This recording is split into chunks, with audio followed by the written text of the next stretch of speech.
තෙරුවන් සරණයි හැම දිනාටම සුපුරුදු පරිදි අපි අදත් මේ එකතු වී සිටින්නේ අපේ ධම් සභාවට ධර්ම සාකච්ඡාවට විවහාර වර්ෂයෙන් අද 2021 වර්ෂයේ දෙසැම්බර් මාසේ 8 වෙනිදා බදාදා දිනයක් සුපුරුදු විදියට අපි උදෑසන 5:30ට ශ්‍රී ලංකාවේ කැලෙන්ඩරයෙන් ශ්‍රී ලංකා වේලාවෙන් මේ ධම් සභාවට එකතු වන්නේ. ඒ වගේම සුපුරුදු කල්යාණ මිත්‍ර පිරිස මේ ධම් සභාවට වෙනදා වගේම අදත් එකතු වී සිටිනවා. සියලු දෙනාම අපි කල්යාණ මිත්‍රත්වයෙන් ගෞරවයෙන් පිළිගනිමු. පූජනීය ස්වාමීන් වහන්සේලා මේ ඉන්නාන්සලා ඇතුළු කල්යාණ මිත්‍ර හැම දෙනාම අපි ධම් සභාව ආරම්භ කරමු. මේ උතුම් ශ්‍රී සද්ධර්මය නිවෙන මඟ අවබෝධ කරගෙන තමන් වහන්සේ නිවිලා සැනසීලා ලෝක සත්‍යයටත් නිවීම සැනසීම පිණිස මහා කරුණාවෙන් දේශනා කොට වදාළ තථාගත බුදු පියාණන් වහන්සේ බුද්ධ ගෞරවයෙන් සීකරගෙන নমස්කාර පාඨය තුන් වාරයක් කියලා අපි සම්බුද්ධ වන්දනාවෙන් දහම් හමුව ආරම්භ කරමු. නමෝ තස්ස භගවතෝ අරහතෝ සම්මා සම්බුද්දස්ස නමෝ තස්ස භගවතෝ අරහතෝ සම්මා සම්බුද්දස්ස නමෝ තස්ස භගවතෝ අරහතෝ සම්මා සම්බුද්දස්ස සාදු සාදු සාදු. තෙරුවන් සරණයි. අවසරයි කල්යාණ මිත්‍ර හැම දෙනාගෙන්ම අපි අපේ ආර්ය ප්‍රතිපදාවේ මූලික කුසලතා තුන මූලික ශික්ෂා තුන සම්බන්ධ කරගෙන ධර්ම සාකච්ඡාව සහ භාවනාව යනුවෙන් අපි වෙන් කරගෙන මේ දහම් හමුව දිගටම පවත්වාගෙන යනු ලබනවා. අද අපි ධර්ම සාකච්ඡාව එහිදී විශේෂයෙන් බලාපොරොත්තු වෙන්නේ ප්‍රඥා ශික්ෂාව වර්ධනය කර ගැනීම. තව විදියක කිව්වොත් සත්‍ය ඥානය සහ කෘත්‍ය ඥානය තමයි ප්‍රඥා ශික්ෂාව තුළ අපි ලබා ගන්න. ඊළඟට සීල සමාධි ශික්ෂා දෙක තුළ මේ කෘත්‍ය කිරීමක් තියෙන. සීලේ සමාධියේ තියෙන්නේ කෘත්‍ය කිරීම. කෘත්‍ය කිරීමෙන් කළ යුත්ත කිරීමෙන් ඊට අදාළ ප්‍රතිඵලය අපි ලබනවා. එතකොට ඒ විදිහයි අපි ඔය සත්‍ය කෘත්‍ය කෘත යනාදී වශයෙන් මේ කාරණේ පැහැදිලි කළොත් අපි මේ ප්‍රඥා ශික්ෂාව ඇති කර ගැනීම අත්‍යවශ්‍යයි. මේ ආර්ය ප්‍රතිපදාව තුල අපි ඉදිරියට යන්න. මේකේ මගහසර කළ යුතු නොකළ යුතු දේ, ගත යුතු හල යුතු දේ, භාවිත අභාවිත කළ යුතු දේ, එය කරන ආකාරය කරන පිළිවෙල, මේ වගේ දේවල් තමයි මේ ප්‍රඥා ශික්ෂාව තුල ඇතුළත් වෙන්නේ. ඊට අදාළව කෙටියෙන් කිව්වොත් මීට අදාළව අප විසින් දැනගත යුතු අවබෝධ කරගත යුතු දේ ප්‍රඥා ශික්ෂාවට ඇතුළත් වෙනවා. මේට අදාළව කියන එකෙන් අපි අදහස් කරේ මේ නිර්වාණ ධර්මයේ සාක්ෂාත් කිරීමට අදාළව අප විසින් දැනගත යුතු අවබෝධ කරගත යුතු දේ. ඒ සමස්තය තමයි අර සත්‍ය සහ කෘත්‍ය කියලා ආයි කොටස් දෙකකට අපි වෙන් කරන්න පුළුවන්කම තිබෙනවා. සත්‍ය සහ කෘත්‍ය වශයෙන්. ඉතින් මම හිතනවා මේ කාර්යය අපේ කල්යාණ මිත්‍රයන් අවබෝධ කරගෙන තියෙන්නේ. ඉතින් සත්‍ය කිව්වම එතකොටම කියවෙනවා අර දුක්ඛ සත්‍ය, සමුදය සත්‍ය, නිරෝධ සත්‍ය, මාර්ග සත්‍ය කියලා. මේ හතර තමයි මූලික වශයෙන් අදහස් කරන්නේ සත්‍ය කිව්වම. එතකොට ඔය සත්‍ය හතරට අදාළව කෘත්‍ය හතරකුත් එහිම කියවෙනවානේ. දැන් දුක්ඛ සත්‍ය කියන කොටස දුක්ඛ ස්වභාවය ඒ ධර්මතාවය සම්බන්ධයෙන් නිර්දේශ වෙලා තියෙන කෘත්‍යය නම් පරිඤ්ඤය. ඒ දුක්ඛ ස්වභාවය පිරිසිඳ දැනගත යුතුයි. ආත්පසින්ම අවබෝධ කරගත යුතුයි කියන කාරණේ. ඒක තමයි එතන කෘත්‍යය. ඊළඟට සමුදය දුකේ හට ගැනීම, දුක හට ගැනීමට හේතුවක් තියෙන එක සත්‍ය. සමුදය සත්‍ය. දුකක් පවතිනවා වගේම දුකට හේතුවකුත් තිබෙනවා. එතකොට සත්‍ය කියන වචනයෙන් ඇත්ත කියන තේරුමකුත් තියෙනවා. සත්‍යං කිව්වා. සත්‍යං මුසා කියන වචන යෙදිලා තියෙන තැන්වල ඇත්ත බොරුව කියන අදහසක් තියෙනවා. නමුත් මේ චතුසත්‍ය කියන එකේ අදහස ඇත්ත බොරුව කියනවට වඩා මේ ධර්මතාව, පවතින ධර්මතාව කියන අර්ථය තමයි වඩාත්ම ගැළපෙන්නේ. දුක්ඛ, සමුදය, නිරෝධ මාර්ග කියන මේ ධර්මතා හතරක් පවතිනවා කියන අදහස සත් කියන්නේ සාමාන්‍යයෙන් පවතිනවා කියන අර්ථය. ඉතින් ඒ සත් පවතිනවා කියන අර්ථයෙන් ගන්න එක වඩා හොඳයි. එතකොට දුක්ඛ කියලා ස්වභාවයක් අපිට අත්දකින්න, අත්විඳින්න පුළුවන් පවතින. එතකොට ඒ ස්වභාවය සම්බන්ධයෙන් කෘත්‍ය වෙන්නේ කල යුත්ත. කෘත්‍ය කියන්නේ කල යුත්ත කියන එක. එතකොට ඒක බුදුරජාණන් වහන්සේ චතුසත්‍ය දේශනා කරද්දිම ඒ කාරණේ දේශනා කරලා තිබෙනවා. මේකයි මේකේ කෘත්‍ය කියලා. පරිඤ්ඤය. හාත්පසින්ම අවබෝධ කරගත යුතුයි කියලා.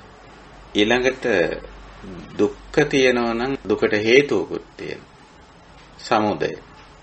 එතකොට සමුදයේදී පෙන්නනවා සමුදය සත්‍යයට අදාළව කෘත්‍ය කල යුත්ත වෙන්නේ දුක්ඛ සමුදයං පහතබ්බං කියලා. හේතුව අයින් කළ යුතුයි කියන එකයි ඒකේ කෘත්‍යය. එතකොට කෘත්‍ය නිතරම බුදුරජාන් වහන්සේගේ නිර්දේශයක් වගේ, යෝජනාවක් වගේ කළ යුත්ත. යම් දෙයක් පවතිනවා, ඒ දෙයට අදාළව කළ යුත්තක් තිබෙනවා.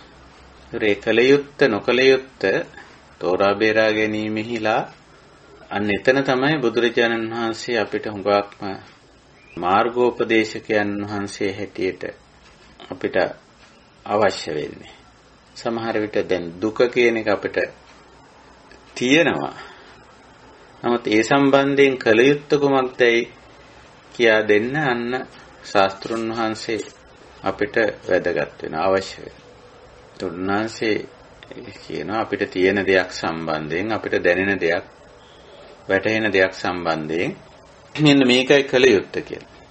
දුකට හේතුව සම්බන්ධයෙන් කියනවා මේකට කළ යුත්තේ පහතබ්බා. ඊළඟට නිරෝධය අපි පහුගිය ධර්ම සාකච්ඡාවේදී කතා කළ මාතෘකාව. නිරෝධය කියලා දෙයක් තියෙනවා. ඒ කියන්නේ දුකක් තියෙනවා නම්, දුකට හේතුවක් තියෙනවා නම් දුකින් මිදීමකුත් තිබෙනවා. මිදීම කියන අර්ථය අපි දැනට පාවිච්චි කරමු.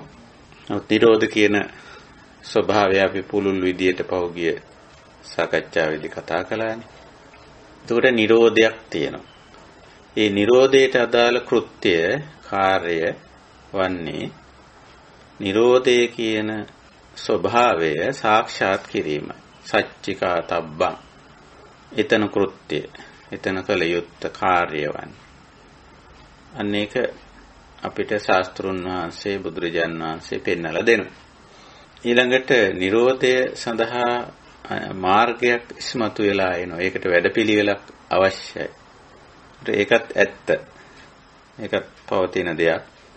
ස්වභාවයෙන්ම ඉස්මතු වෙලා එන තත්ත්වයක් හැටියට අපිට පෙන්වන්න පුළුවන්. මාර්ගය දුක්ඛ නිරෝධ ගාමිනී පටිපදා කියලා එය හඳුන්වන්නේ. එතකොට ඒ සම්බන්ධයෙන් කෘත්‍ය පෙන්වලා දෙනවා භාවේ තබ්බං කියලා. භාවේ තබ්බං. මේ මාර්ගය පුරුදු පුහුණු විය යුතුයි. භාවේති කියන්නේ පුරුදු පුහුණු වෙනවා කියන්නේ. භාවනා කියන වචනේ එන්නේ එතනින් තමයි. භාවනාව කියන එක නිතරම මාර්ග සත්‍යයට ඍජුව සම්බන්ධයක් තියෙනවා. මොකද මාර්ගය වැඩපිළිවෙල ප්‍රතිපදාව භාවයේ තබ්බම් පුරුදු පුහුණු විය යුතුයි, වැඩි යුතුයි. වඩනවා, හුරු වෙනවා, පුරුදු වෙනවා, පුහුණු වෙනවා කියන තේරුම භාවේති කියන වචනේ තියෙනවා. ඒකෙන්ම තමයි භාවනා කියන වචනය සකස් වෙලා ඇවිල්ලා තියෙන්නේ. එතකොට ওই විදිහට මේ ධර්ම සාකච්ඡාවක කෙරෙන්නේ ප්‍රඥා ශික්ෂාව දියුණු කිරීමයි. ඒතර ප්‍රඥා ශික්ෂාව දියුණු කරනවා කියන්නේ කුමක්ද කියලා ප්‍රශ්න කළොත් අපිට පැහැදිලිව කියන්න පුළුවන්. එයින් කෙරෙන්නේ නිවන සම්බන්ධ නැත්නම් මේ චතුසත්‍ය සම්බන්ධ දැන අවබෝධ කරගත යුතු දේ දැන අවබෝධ කර ගැනීමයි කියන චතුසත්‍ය. ඉතින් ඒක තමයි මේ ප්‍රඥා ශික්ෂාවේ තියෙන්නේ. එතකොට අපි මේ සඳහා ප්‍රඥා ශික්ෂාව වර්ධනය කරගන්න අපි උපකාරී කරගන්නවා බුද්ධ දේශනා. බුද්ධ දේශනා විතරක් නෙවෙයි සමහර විට අනිකුත් සමකාලීන ශ්‍රාවකයන් වහන්සේලාගේ දේශනා.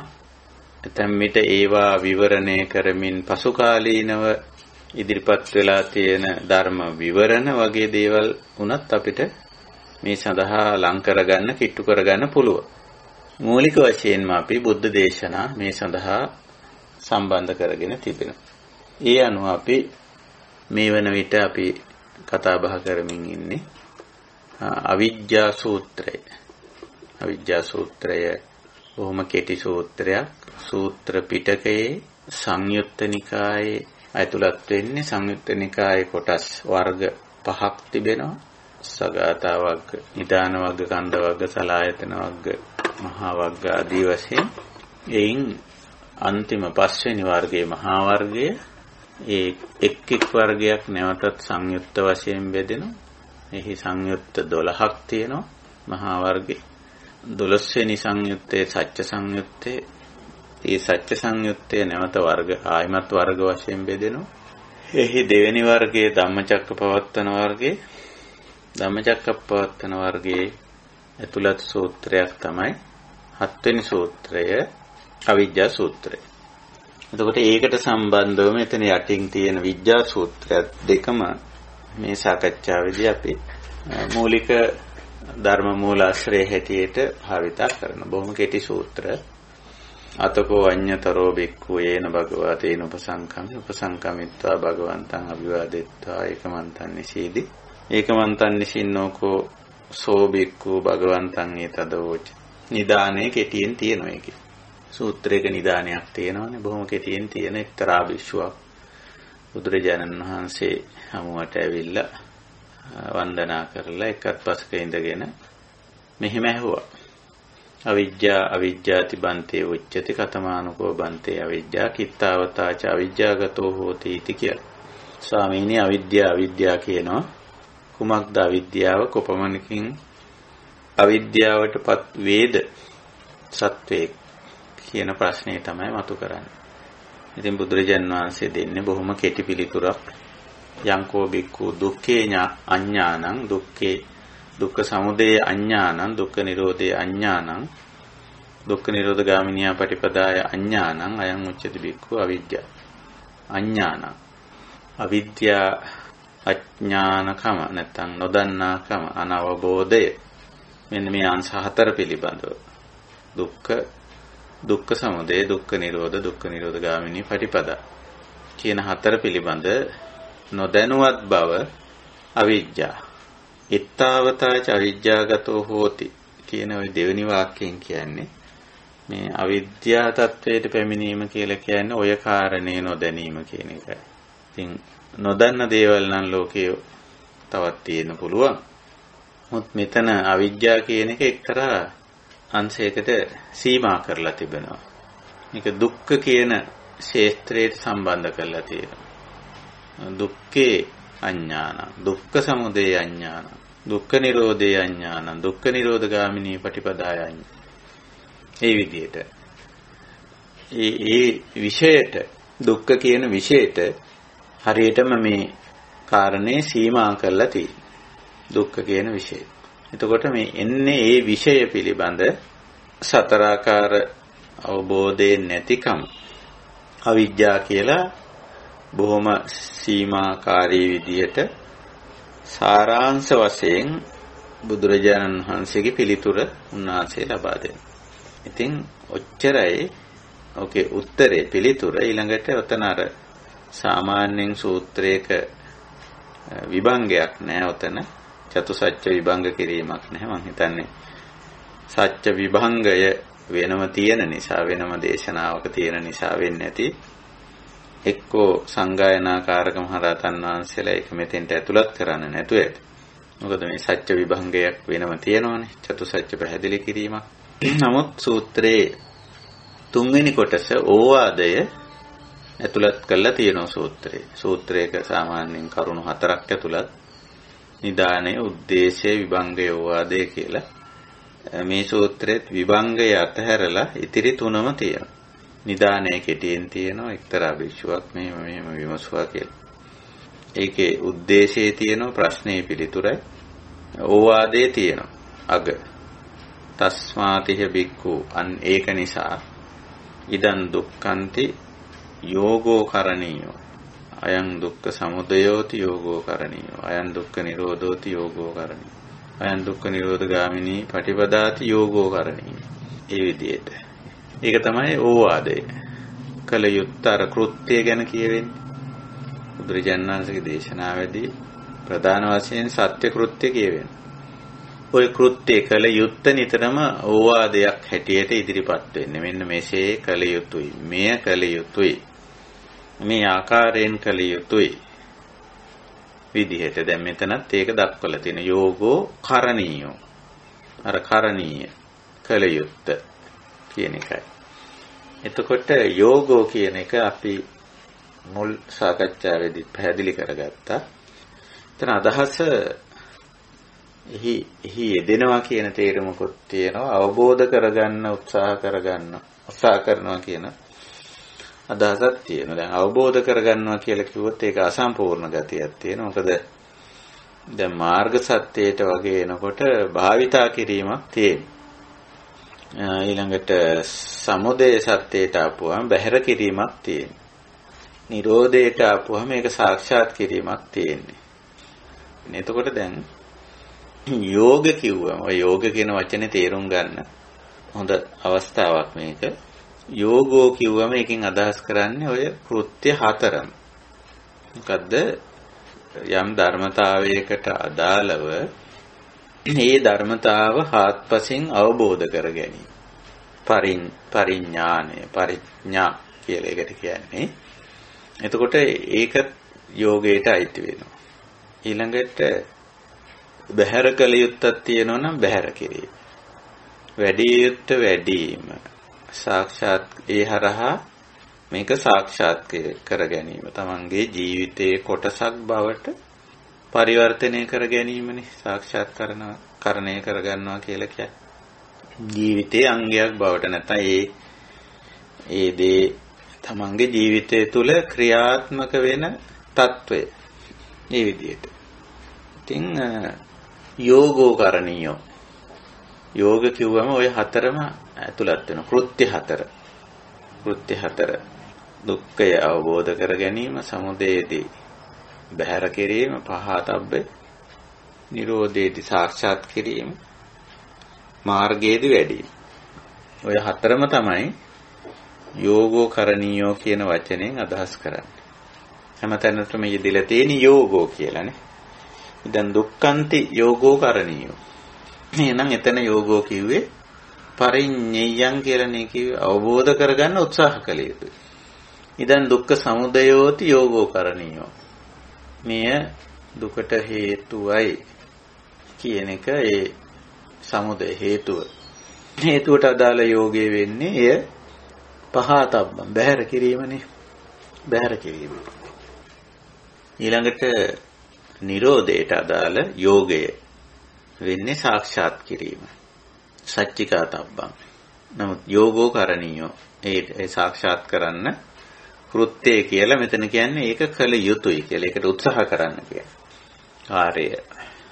මාර්ගයට අදාළ යෝගය වෙන්නේ භාවයේ තබ්බං. ওই විදිහටයි.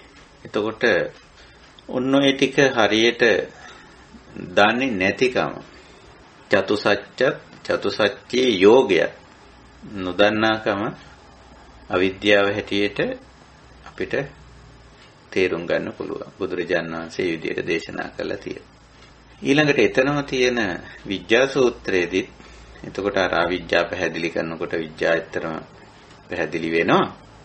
නමුත් ඒකත් ප්‍රශ්නයක් විදිහටම ඉස්මතු කරලා තියෙනවා. විද්‍යාති බන්තේ උච්චති ආදී වශයෙන්. විද්‍යා කියලා කියනවා කතමානුකෝ බන්තේ විද්‍යා කිත්තාවතාච විද්‍යාගතෝ හෝති කියලා. විද්‍යා යනු කුමක්ද? විද්‍යා තත්වයට පත්වීම යනු කුමක්ද කියලා ওই විදිහට විමසන. එතකොට එතන යංකෝ බික්ඛු දුක්ඛේ ඥානං දුක්ඛ සමුදය ඥානං දුක්ඛ නිරෝධේ ඥානං දුක්ඛ නිරෝධගාමිනිය පටිපදාය ඥානනය කර ගැනීම වටහා ගැනීම තේරුම් ගැනීම අවබෝධ කර ගැනීම ඒකයි අදහස් කරන්නේ. ඉතින් එතනත් අර යෝගෝ කරණීයෝ කියන කාරණේ එහෙම දක්වලා තියෙනවා. එතකොට දැන් අපිට පැහැදිලි සූත්‍රයේ කාරණා පැහැදිලි. ඉතින් ඒ ඔස්සේ අපි ඔය හතර පිළිබඳ සාකච්ඡා කරගෙන ඇවිල්ලා තියෙනවා. සාකච්ඡා කීපයක්ම මේ සූත්‍රයට අදාළව කෙරුණා. ඉතින් මේ වගේ සූත්‍ර කෙටි වුණාට මේ චතුසත්‍ය කතා කිරීම අපිට ගොඩක් විස්තර සහිතව ගැඹුරින් කරන්න සිද්ධ වෙනවා. එතකොට පහුගිය සාකච්ඡාව ඔබට මතකයි. දුක්ඛ නිරෝධ පිළිබඳව අපි කතා කළේ. නිරෝධ කියන වචනේ අපි ටිකක් ගැඹුරට කතා බහ කළා. නිරෝධ කියන එකෙන් අදහස් කරන්නේ නිමා කරනවා, දුක්ඛ කියන ස්වභාවය අවසන් කරනවා කියන අර්ථයම නෙවෙයි. දැන් සංඛාර දුක්ඛය නම් අපිට අවසන් කරන්න පුළුවන්. ඒත් ඉතින් අපේ පැත්තෙන් විතරයි. අනිත් කෙනාගේ සංඛාර දුක්ඛය අපිට අවසන් කරන්න පුළුවන් කමක් නැහැ. මොකද යාගේ අවිද්‍යාව ඇතිතෙක් අවිද්‍යා පත්‍ය සංඛාරා. අපිට අපේ පැත්තෙන් අවිද්‍යාව දුරු කරපුවාම සංඛාර දුක්ඛය අයින් කරන්න පුළුවන්. එතකොට අවිද්‍යාවෙන් සකස් වෙන දේට අපි සංඛාර කියලා කියනවා. ඒකම ඇත්තටම දුක්ඛයක්. ඒක අවිද්‍යාවෙන් සකස් වෙන දේ කුමක්වත් වචනේ වේවා ක්‍රියාව වේවා සිතවිල්ල වේවා. ඔච්චරයි සංඛාර කිව්වම පැහැදිලි. එක්කෝ මනෝ සංඛාරය හෙවත් චිත්ත සංඛාරය. එහෙම නැත්නම් වචී සංඛාරය, එහෙම නැත්නම් කාය සංඛාරය. ඒ කියන්නේ අවිද්‍යාවේ ඇසුරෙන් අවිද්‍යාව ප්‍රත්‍ය කරගෙන ඇති වෙන සිතවිලි සිතුම් පැතුම් වැටහීම් තේරුම් ගැනීම ආදී මානසික අංශයේ දේවල් මනෝ සංඛාර කියලා එකට තනි වචනයක් චිත්ත සංඛාර මනෝ සංඛාර කියන වචනේ යෙදිලා තියෙනවා. මනසේ සකස් වෙනවා කියන එකයි මානසිකාරයේ මූලික වෙලා සකස් වෙනවා කියන එකයි මනෝ සංඛාර. එතකොට අවිද්‍යාව ප්‍රත්‍යයනේ. අවිද්‍යාව ප්‍රත්‍ය කරගෙන නිසා ඒ කියන්නේ ආයමත් අවිද්‍යාව කියන එකේදී අදහස් වෙන දේ පැහැදිලියි. චතුසත්‍ය අවබෝධ කරගත්තේ නැති කෙනෙක් කියන අදහසේ අවබෝධේ නැති තත්වයක් තුල කෙරෙන මේ සංකාර අකුසල සංස්කාර වෙනවා. අයහපත් සිතවිලි සිතුම් පැතුම් රටා වැරදි වැටහි අයහපත් වචන අයහපත් ක්‍රියා නිර්මාණය වෙනවා. ඉතින් ඒ විදිහට අවිද්‍යාව ප්‍රත්‍ය වෙලා ඇති වෙන මේ සංස්කාර ධර්මයේ සංස්කාර ස්වභාවය. ඉතින් ඔය අපි අවබෝධ කරගත යුතු දේ අපි ඒ සංස්කාර අපි නිරෝධයේදී කතා කළ දේ මේ අපි නැවත පොඩ්ඩක් සිහි ගන්නව ගන්නෙ. එතකොට ඒයින් අපිට අර අවිද්‍යාව ප්‍රත්‍ය වේලා ඇති වෙන සංස්කාරය අපිට ඒ සංඛාර දුක්ඛය නිරෝධ කරන්න පුළුවන්. අවිද්‍යාව දුරු කරන්න පුළුවන්. විද්‍යාව ඇති කරගෙන එතකොට ඊට අදාළ සංස්කාරයේ නිරෝධ වෙනවනේ. අකුසල සංස්කාරය. එතකොට මේ අකුසල සංස්කාරයමයි දුක්ඛය. ඒකෙන්ම නිපද වෙන දෙයක්. ඒ අනුව අපිට සංඛාර දුක්ඛය නිමා කරනවා කියන අදහසට එන්න පුළුවන්. ඒක අවසන් කරනවා කියන එක. සමහර විට ඔතන හරි සියුම් පැත්තක් තියෙනවා. අපිටත් සංඛාර දුක්ඛය නිරෝධ කරන්න බැරි තැනක් තියෙනවා. ඒ කියන්නේ දැනටමත් අපි සංස්කාරය කරලා. හැබැයි ඒක අපිට ඒක කරද්දී අවබෝධය තිබෙන්නේ කරලා. එතකොට ඒක කලින් අවිද්‍යාව නිසා කරලා. දැන් එහි ප්‍රතිඵල භුක්ති විඳින්නෙක් බවට පත් වෙලා ඉන්නේ. එතකොට දැන් බෑ ඒ සංඛාර දුක්ඛයත් නිරෝධ කරන්න. ඒක අවිද්‍යාවෙන් සකස් වෙච්ච එක. කරපු එකක්. එහි ප්‍රතිඵල දැන් භුක්ති විඳින්නේ. එහෙම දේවල් තියෙනවා. එතෙන්ට ඇවිල්ලා බැලුවම දැන් ඒ සංඛාර දුක්ඛයත් 100% අවසන් කරන්න බෑ. අපිට පුළුවන්කම තියෙන්නේ ඇත්තටම අලුතෙන් සංඛාර දුක් නොකර සිටීමට පමණයි. මොකද අපේ අවිද්‍යාව දුරු වුණායින් පස්සේ අපි අලුතෙන් කරන්න. හැබැයි කරපු අවිද්‍යාව තියෙන කාලේ අපි කරපු සංස්කාර එයින් ජනිත වෙන දුක්ඛ දාමයේ දුක් චක්‍රය දැනටත් තියෙනවා. ඉතින් ඔයාට නිදර්ශන ඕන නම් අපිට කියන්න පුළුවන්. දැන් අපි හිතමු අපි මේ කාටත් ටිකක් පොදු නිදර්ශන කිව්වොත් මේවා මේ වැරදි කියලා එකපාරට නිගමන වලට එන්න හොඳ නැහැ. සාමාන්‍යයෙන් මිනිස්සු ආවහ විවාහ ජීවිත වලට ඇතුල් වෙනවා. ඊට ඇතුල් වුණායින් පස්සේ ඊට අදාළ ඒක තුල ඉන්න තාක් කාලයක් ඊට අදාළ ක්‍රියාකාරකම් පද්ධතියක් ඇසිරීම් රටා පද්ධතියක් තියෙනවා. ඒක ඇතුලේ යම්කිසි මේ පුද්ගලයන් කීප දෙනෙක් අපේ ජීවිතේ හා සම්බන්ධ වීමක් අනායාසයෙන්ම નિરાයාසයෙන්ම සිදු වෙනවා. විවාහයේදී පළමු කොටම තවත් එක්කෙනෙක් සමග සම්බන්ධතාවයක් ගොඩනගෙනවා. ඊළඟට සමහරට දරුවෝ ඇති වුණාම ඒ සම්බන්ධතාවය එක දිශාවකට නෙවෙයි දිශා දෙකකට වශයෙන් ගොඩනගෙනවා. දැන් භාර්යාව ඉන්නෝ දරුවෝ ඉන්නෝ. එහෙම නැත්නම් ස්වාමි පුරුෂයා ඉන්නෝ දරුවෝ ඉන්නෝ. තමන්. එතකොට මෙතන අර සම්බන්ධතාව ඊට වඩා සංකීර්ණයි. සමහර විට තමන්ගේ කලත්‍රයගේ ඥාති පාර්ශවී ස්වාමි පුරුෂයාගේ ඥාති පාර්ශවී එහෙමත් පිරිසක් සම්බන්ධ වෙනවා. භාර්යාවගේ ස්වාමි ඥාති පාර්ශවී එහෙම සම්බන්ධ වෙනවා. යාළුවෝ මිත්‍රයෝ කියලා මේ ප්‍රධාන සම්බන්ධතාවය භාර්යාව හෝ ස්වාමි පුරුෂයා සමග මේ මූලික සම්බන්ධතාවය ඇතුළෙම තවත් සම්බන්ධතා ටිකක් ස්වභාවිකවම නිර්මාණය වෙලා එනවා. ඊළඟට මේ දෙදෙනා එකතු වෙලා නිර්මාණය කරන දරුවන් හරහත් යම් කිසි දේවල් ටිකක් නිර්මාණය වෙලා. දැන් ඔන්න ඔය විවාහ තත්වයටපත් උනයින් පස්සේ ඒකත් එක්ක නිර්මාණය වෙලා එන යම් දේ අපි ඒව සංඛාර දුක්ඛ කියන කොටසට ඇතුළත් කරොත් ඒ ටිකෙන් මිදෙන්න බෑ කෙනෙකුට. ඒ සංඛාර දුක්ඛය නිරෝධ කරන්න බෑ. හැබැයි ඉස්සරහට මේ අවිද්‍යාවෙන් අයින් වුණු කෙනාට මතුවට සංඛාර දුක්ඛය නොකර ඉන්න පුළුවන්. අපි අවිද්‍යාව තියෙන කාලයේ කරපු සංඛාර විසින් ඇති කරන දුක්ඛය රහත් උනත් විඳින්න වෙනවා. මේකට මම තව නිදර්ශනයක් කිව්වොත් අපි නිතරම පාවිච්චි කරන නිදර්ශනය අඟුලිමාල හාමුදුරන්ගේ සිද්ධිය. මිනිමෙරුවේ අවිද්‍යාව තියෙන කාලෙනේ. එතකොට ඒක විසින් ඇති කරන ලද සංස්කාර දුක්ඛය මිනිමෙරීම නතර කළා ඒක විඳින්න වුණා. එතකොට ඒක සංඛාර දුක්ඛය. දැන් තවත් අපිට නිදර්ශන ගන්න පුළුවන්. අපි කරපු අවිද්‍යාව තියෙන කාලේ අපි කරපු වැරදි වැඩ අයහපත් දේවල් අපි අවිද්‍යාව දුරු වුණයින් පස්සෙත් ඒවයි ප්‍රතිඵල අපිට විඳින්න වෙනවා. භුක්ති විඳින්න වෙනවා. ඒකයි සංඛාර දුක්ඛය. එතකොට සංඛාර දුක්ඛය නිරෝධ කරනවා කියන්නේ.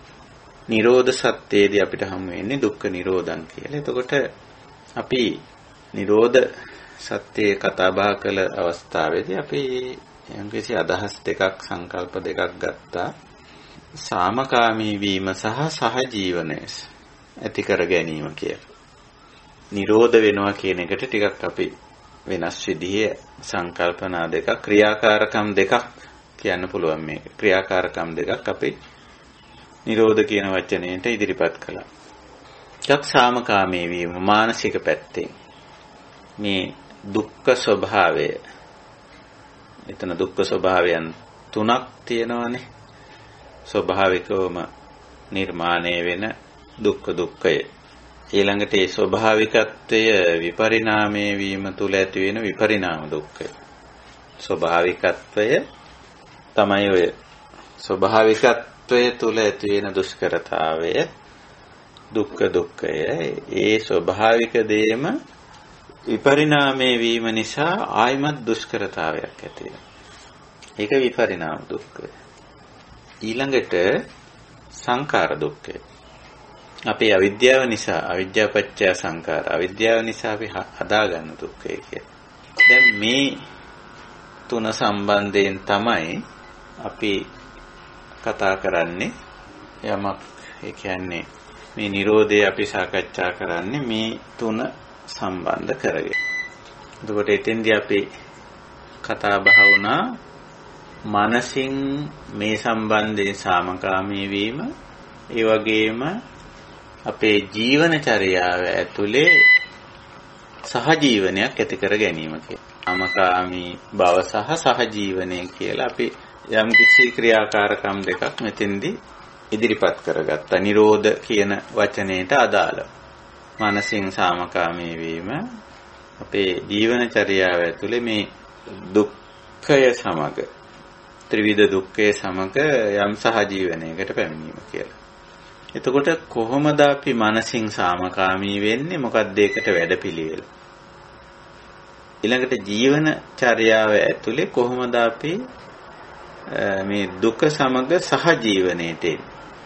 අන්න ඒක තමයි දැන් මෙතෙන්දී අපි ඉස්මතු කරගන්න කාරණේ, තේරුම් ගන්න කාරණේ. එතකොට මාර්ග සත්‍යනේ දැන් ඊළඟට අපිට කතා කරන්න තියෙන්නේ. දුක්ඛ නිරෝධගාමිනී පටිපදා අරිය සත්‍ය. නිරෝධයටපත් වීමේ ක්‍රමය මොකක්ද කියලා. එහෙම නැත්නම් අර ක්‍රියාකාරකම් දෙක මානසින් සාමකාමී වන්නේ කෙසේ? මානසික පැත්තෙන් සාමකාමී වෙන්නේ කොහොමද? ඊළඟට කායිකම කියන්න බෑ. කායික වාචික අපේ ජීවනචර්යාව ඇතුලේ කොහොමද අපි දුක සමග සහජීවනයේටපත් වෙන්නේ කියන්නේ.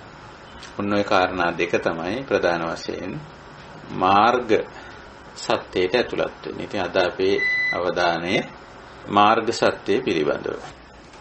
එතකොට අද අපේ අවධානය මාර්ග සත්‍යය. මාර්ග කිව්වම දුක්ඛ නිරෝධගාමිනී පටිපදා අරිය සත්‍ය යනුවෙන් තමයි ඒක අපි විවහාර කරන්නේ. දුක්ඛ නිරෝධගාමිනී පටිපදා අරිය සත්‍ය කියලා. එතකොට අපි දැන් ඔන්න පැහැදිලි කරගත්ත කාරණේ මේ ප්‍රතිපදාවේ තියෙන්නේ මොකද්ද? අර දුක්ඛ විපරිණාම දුක්ඛ සංඛාර දුක්ඛ කියන මේ ධර්මතාවන්ට මනසින් මානසික අංශයෙන් මේ ධර්මතා සමග සාමකාමී වීම. ඊළඟට අපේ දිවි පැවැත්ම සම්බන්ධයෙන් ගත්තොත් ඒ ධර්මතා සමග සහජීවනයේට හුරු වීම. දැන් මෙතන මාර්ග සත්‍ය සම්බන්ධයෙන් බුදුරජාණන් වහන්සේගේ නිර්දේශය වෙන්නේ භාවයේ තබ්බන් කියලානේ. භාවේති කිව්වම එතකොට පේනවා හුරු පුරුදු වීම, පුහුණු වීම කියන අර්ථය තමයි තියෙන්නේ භාවේති. එතකොට ගැඹුරින් බලපුවාම මේ ත්‍රිවිධාකාර දුක්ඛයන් සම්බන්ධයෙන් සාමකාමී වීම සහ සහජීවනයේට යොමු වීම. එතකොට මාර්ග සත්‍ය එහෙමනම් ඇතුළත් වෙලා තියෙන්නේ මේ සාමකාමී වී සහජීවනයේට පත්වීමේ වැඩපිළිවෙලක්. මාර්ග සත්‍ය කියලා කියන්නේ. දුක්ඛ නිරෝධ ගාමිනී පටිපදා අරිය සත්‍ය කියලා කියන්නේ සාමකාමී වී සහජීවනයේට පත්වීම. අපි මාර්ගාංග ඔස්සේ ඕක කොහොමද කියලා මම මේ කියන කාරණේ ටිකක් විමසලා බලමු. එක් එක් මාර්ගාංගයේ තුල ගිහිල්ලා නැත්නම් සමස්තයක් හැටියට මාර්ගාංග 8 ඇතුළත අපිට ඔය ස්වභාවය දැක ගන්න පුළුවන්.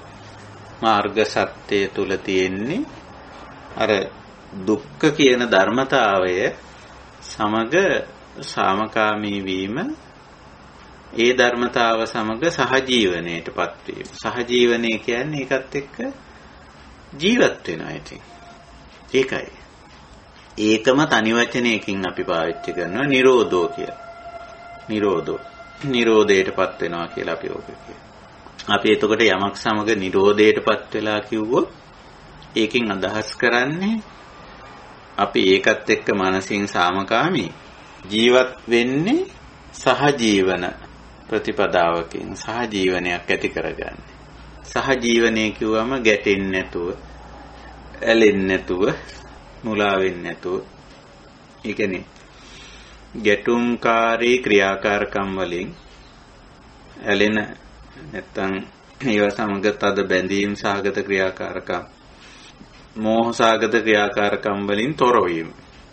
මනසින් සාමකාමී වීම කිව්වම අර ඊට අදාළ අවිද්‍යාව දුරු කරගෙන මනසින් ඇලෙන්නේ ගැටෙන්නේ මුලා වෙන්නේ නැතුව කටයුතු කෙරේ. ඒකයි මානසික සාමකාමී බව කියලා කියන්නේ. යමක් සමග මනසෙන් ඇලෙනවා නම්, යමකට ඇලෙනවා නම්, යමක් සමග ගැටෙනවා නම්, යමකින් මුලා වෙනවා නම් එතන මානසික පැත්තෙන් ගත්තම සාමකාමී බවක් නැහැ. කිසියම් අරගලයක ඉන්නේ, ගැටුමක ඉන්නේ, පොර බැදිල්ලක ඉන්නේ. එතකොට නෑ සාමකාමී බවක් මනසෙන්.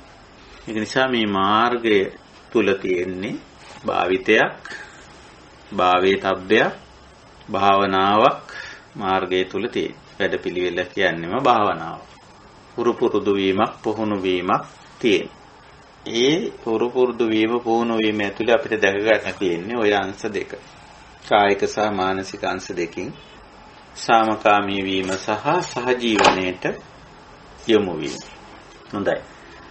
දැන් ඔය පදනමේ ඉඳගෙන අපි මේ ආර්ය අෂ්ටාංගික මාර්ගය එහෙම නැත්නම් දුක්ඛ නිරෝධ ගාමිනී පටිපදා කියලා හඳුන්වලා තියෙන මේ ප්‍රතිපදාවේ තියෙන මාර්ගාංග අපි එකින් එක ටිකක් විමසා බලමු. කාල වේලාව තියෙන විදිහට. ඒතර මුලින්ම තියෙන්නේ සම්මා දිට්ඨි, සම්මා සංකප්ප. මේ මාර්ගාංග දෙකට අපි අවධානය යොමු කළොත් දැන් මේවා විස්තර වෙන තැන් සහ මේවට අදාළ විස්තර දන්නවනේ. මම ඒවා හිතන්නේ දීර්ඝ වශයෙන් පැහැදිලි කිරීම අවශ්‍ය නැහැ. ඔය සම්මා දිට්ඨි විස්තර කරන්නේ ආපහු මේ චතුසත්‍ය සම්බන්ධ කරගෙන තමයි. එතකොට අපි ඔය සම්බන්ධයෙන් විස්තර අපිට සත්‍ය විභංග, මහා සතිපට්ඨාන වගේ සූත්‍රවලදී හමු වෙනවා. ඊට අදාළ විස්තර. ඊටතමංච බික්කේ සම්මා දිට්ඨි. සම්මා දිට්ඨි කියන්නේ කුමක්ද? දුක්ඛේ ඥානං, දුක්ඛ සමුදය ඥානං, දුක්ඛ නිරෝධේ ඥානං, දුක්ඛ නිරෝධ ගාමිනී පටිපදාය ඥාන. එතකොට ඥානං මානසික අංශේ අපි සාමකාමී වෙන්න නම්, මනස සංසුන් වෙන්න නම් හැමතැනකම අපිට පේනවා මේ පිළිබඳව ඥානනය ඇතිවීම අත්‍යවශ්‍යයි. නොදන්නා දෙයක් තුල අපි ඉන්නකොට එතන කලබලයක් තියෙනවා. නුහුරු ගතියක් තියෙනවා. මේක දන්නේ අපි දැන් බලන්න සමහර විට නොදන්න පාරක යනකොට අපේ මනසින් තියෙන ටිකක් කලබල ගතියක් නේද? වික්ෂිප්ත ගතියක් නේද? අපි දන්නේ නැහැ මේක අපි යන තැන හරියටම දන්නේ නැහැ. ඒ වුණාට දැන් අපි යන්න ඕන නිසා. දැන් අහගෙන යන්නේ. ඉතින් සැකේ පාර වැරදුනාද? හරි පාරේ යනවද? ඔහොම සැක සහිත. හරියටම අවබෝධ කරගෙන නැති වැඩක් කරනකොටත් ඒ වගේ ලක්ෂණයක් තියෙනවා. මනසින් සාමකාමී නැහැ. මානසික සංහිඳියාව, මනසින් තැම්පත්කම නැහැ. ඒ මොකද ඒ පිළිබඳව තියෙන අනවබෝධය නිසා. නොදැනුවත්කම නිසා. ඒක නිසා මෙතෙන්දී යෝජනා වෙනවා පළමු කොටම සම්මා දිට්ඨි. හරි දැක්මක්, යහපත් දැක්මක්, නිවැරදි දැක්මක් ඇති කරගත යුතුයි. එතකොට හරි දැක්මක්, හරි අවබෝධයක්, හරි වැටහීමක් තියෙනකොට මනසේ වික්ෂිප්ත ගතියක් නෑ. මනස හුඟක්ම සංසුන්. මානසික අංශයෙන් ගත්තම සංසුන් බවක්, සාමකාමී බවක් තියෙනවා. ඒක එතකොට සම්මා දිට්ඨි මාර්ගාංගය අපි වඩනකොට අපිට මේකේ මේ අපිට අදාළ ක්ෂේත්‍රය මොකද්ද? ඒට අදාළ කළ යුතු දේ මොකද්ද? නොකළ යුතු දේ මොකද්ද? මේ හැම දෙයක්ම අපිට පැහැදිලි. ඉතින් පැහැදිලි වුණාම අර මානසයේ තියෙන වික්ෂිප්ත ගතිය ඒක අයින් වෙලා යනවා. මනස සංසුන්. මනස මේ විෂය සම්බන්ධයෙන්, අනිත් දේවල් සම්බන්ධයෙන් නෙමෙයි, දුක්ඛ කියන විෂය සම්බන්ධයෙන් මනසේ සාමකාමී සංසුන් බවක් ඇති වෙනවා. ඒකයි. ඊළඟට සම්මා සංකල්ප කියන එකේදී අපිට පේනවා සිතුම් පැතුම්, බලාපොරොත්තු, ප්‍රාර්ථනා, අපේක්ෂා, මේවට තමයි සංකප්ප කියන්නේ. සංකල්පන. එතකොට ඒවයිත් අර සංකල්ප හරි අදහසකට, හරි සිතුම් පැතුම් රටාවකට ආවේ නැති වුණාමත් මානසික අංශයේ ওই වික්ෂිප්ත බව, කලබල ගතිය, නොසන්සුන් ගතිය තියෙනවා. ඒක නිසා මානසික සංහිඳියාවකට එන්න, මානසික අංශයෙන් සාමකාමී බවකට එන්න මේ යහපත් සංකල්පනා වැදගත් වෙනවා, අවශ්‍ය වෙනවා. ඉතින්දි පෙන්නනෝ නික්කම්ම සංකප්ප, අව්‍යාපාද සංකප්ප, අවිහිංසා සංකප්ප වශයෙන්නේ. කතමාච බික්කවේ සම්මා සංකප්පෝ, නික්කම්ම සංකප්පෝ, අව්‍යාපාද සංකප්පෝ, අවිහිංසා සංකප්පෝ නේ. ඒවතරේ සංකල්ප දෙක වෙන් කරලා බැලුවොත් මිච්ඡා සංකප්ප වලට දක්වන්නේ කාම සංකප්ප, ව්‍යාපාද සංකප්ප, විහිංසා සංකප්ප. එතකොට ඒව තියෙනකොට මනසේ අපි කියන ඔය මානසික සාමකාමී බව, සංහිඳියාව එහෙම එකක් නැහැ. දැන් කාම සංකල්ප, පංචකාමයේ පිළිබඳ අදහස්, සිතුම් පැතුම්, අපේක්ෂා, ප්‍රාර්ථනා, බලාපොරොත්තුම නම් අපේ මනසේ වැඩ කරයි. අපේ මනසේ ක්‍රියාත්මක වෙන්නේ. එහෙනම් අපි මේ කියන මානසික අංශේ සාමකාමී බවක්, සංහිඳියාවක් නැහැ. කොච්චරවත් බොහොම කැළඹුණු බවක්, නොසන්සුන් බවක් තමයි තියෙන්නේ. එතකොට බලන්න ඊටාම පැහැදිලි. මම මේ කියන කාරණේ හොඳට තේරුම් ගන්න උත්සාහ කරන්න. එතකොට දුක නැති කිරීමක් නෙමෙයි මෙතන තියෙන්නේ. දුක්ඛ ස්වභාවය සමග මනසින් සාමකාමී වෙනවා, සංහිඳියාවකට එනවා. ඒක අවබෝධ කර ගැනීම තුළ මේ තත්වයටපත් වෙනවා. ඊළඟට ඒ ගැන සංකල්පනාව, අදහස වෙනස් කරගන්න. දැන් මෙතනම අපේ අදහස වෙනස් වෙනෝනේ. අපි වැරදි සංකල්පයක හිටියා දුක්ඛ නිරෝධ කියන්නේ සියලු දුක් නැති කිරීම කියලා. එක්ක එහෙම හිටියා. මොකද එහෙම තමයි ඔයාලට අර්ථකථන එහෙම දීලා තියෙන්නේ, සියලු දුක් නැති කිරීම කියලා. ඒක නැති කිරීම කියනකොටම අපි ඉතින් මේකට ආයුධ සන්නද්ධ වෙලා මේ එහෙම වැඩක් නේ, සටනක් වගේ එකක් නේ. ඔය මාර පරාජය වගේ එක සටනක් විදියට ඉදිරිපත් කරලා තියෙන්නේ සාහිත්‍යයේ. ඒක නිසානේ. ඒකේ තියෙන්නේ මහා සටනක්. ඒ විදියට නැති කරනවා. මම දුක් ඔක්කොම නැති කරනවා. ඒ වගේ අදහසකින් තමයි මුලදී මේ නිරෝධය පිළිබඳව ඊටාම වැරදි අර්ථකථනයක් ඒකේ. දුක් නැති කරනවා කියුවා. අපිට පේනවා මේ දුක්ඛ විපරිණාම දුක්ඛ කොහොමදවත් නැති කරන්න පුළුවන් කමක් නැහැ. ඒවා සබාධමයට අයිති දෙයක්. සබාධමේ සංසිද්ධි නිසා ඇති වෙන දුෂ්කරතා. දුක්ඛ කියන එකට අපි කියන්නේ දුෂ්කරතාවයිනේ. කයින් මනසින් කයට මනසට දැනෙන දුෂ්කරතාව. ඒක සබාධමෙන්ම ස්වභාවිකවම එවැනි දුෂ්කරතා කොටසක් පැන නැගිලා තියෙනවා. පැන නගිනවා. ඒකයි. ඊළඟට සංකාර දුක්ඛයේදී අපිට තේරුණා මතුවට සංකාර දුක් නොකර ඉන්න පුළුවන්. නමුත් කලින් කරපු අයට අදාළ දුක්ඛ දෝමනස්ස ටිකත් විඳින්න වෙලා තියෙනවා. එහෙනම් දුක් නැති කරනවායි කියන අර්ථය නිරෝධ කියන වචනයට ගන්න බෑ. මෙන්න මේක තේරුම් ගත්ත ගමන්ම අපේ සංකල්පය වෙනස් වෙනවා. අපේ සංකල්පනාව වෙනස් වෙනවා. මෙතන තියෙන්නේ එහෙනම් තමන් ආයුධ සන්නද්ධ වෙලා සටන් කිරීමක් දුකට එරෙහිව දුක නැති කිරීමක් නෙමෙයි. ඒකයි බුදුරජාණන් වහන්සේ දුක්ඛම් පරිඤ්ඤයං කිව්වේ. මේ ස්වභාවය හොඳට අවබෝධ කර ගැනීමක්. ඉතින් අවබෝධ කරගත්තාම තේරෙනවා මෙතන අපේ සීමාවෙන් එහා තියෙන දෙයක් මෙතන තියෙනවා. අපේ පාලනයෙන්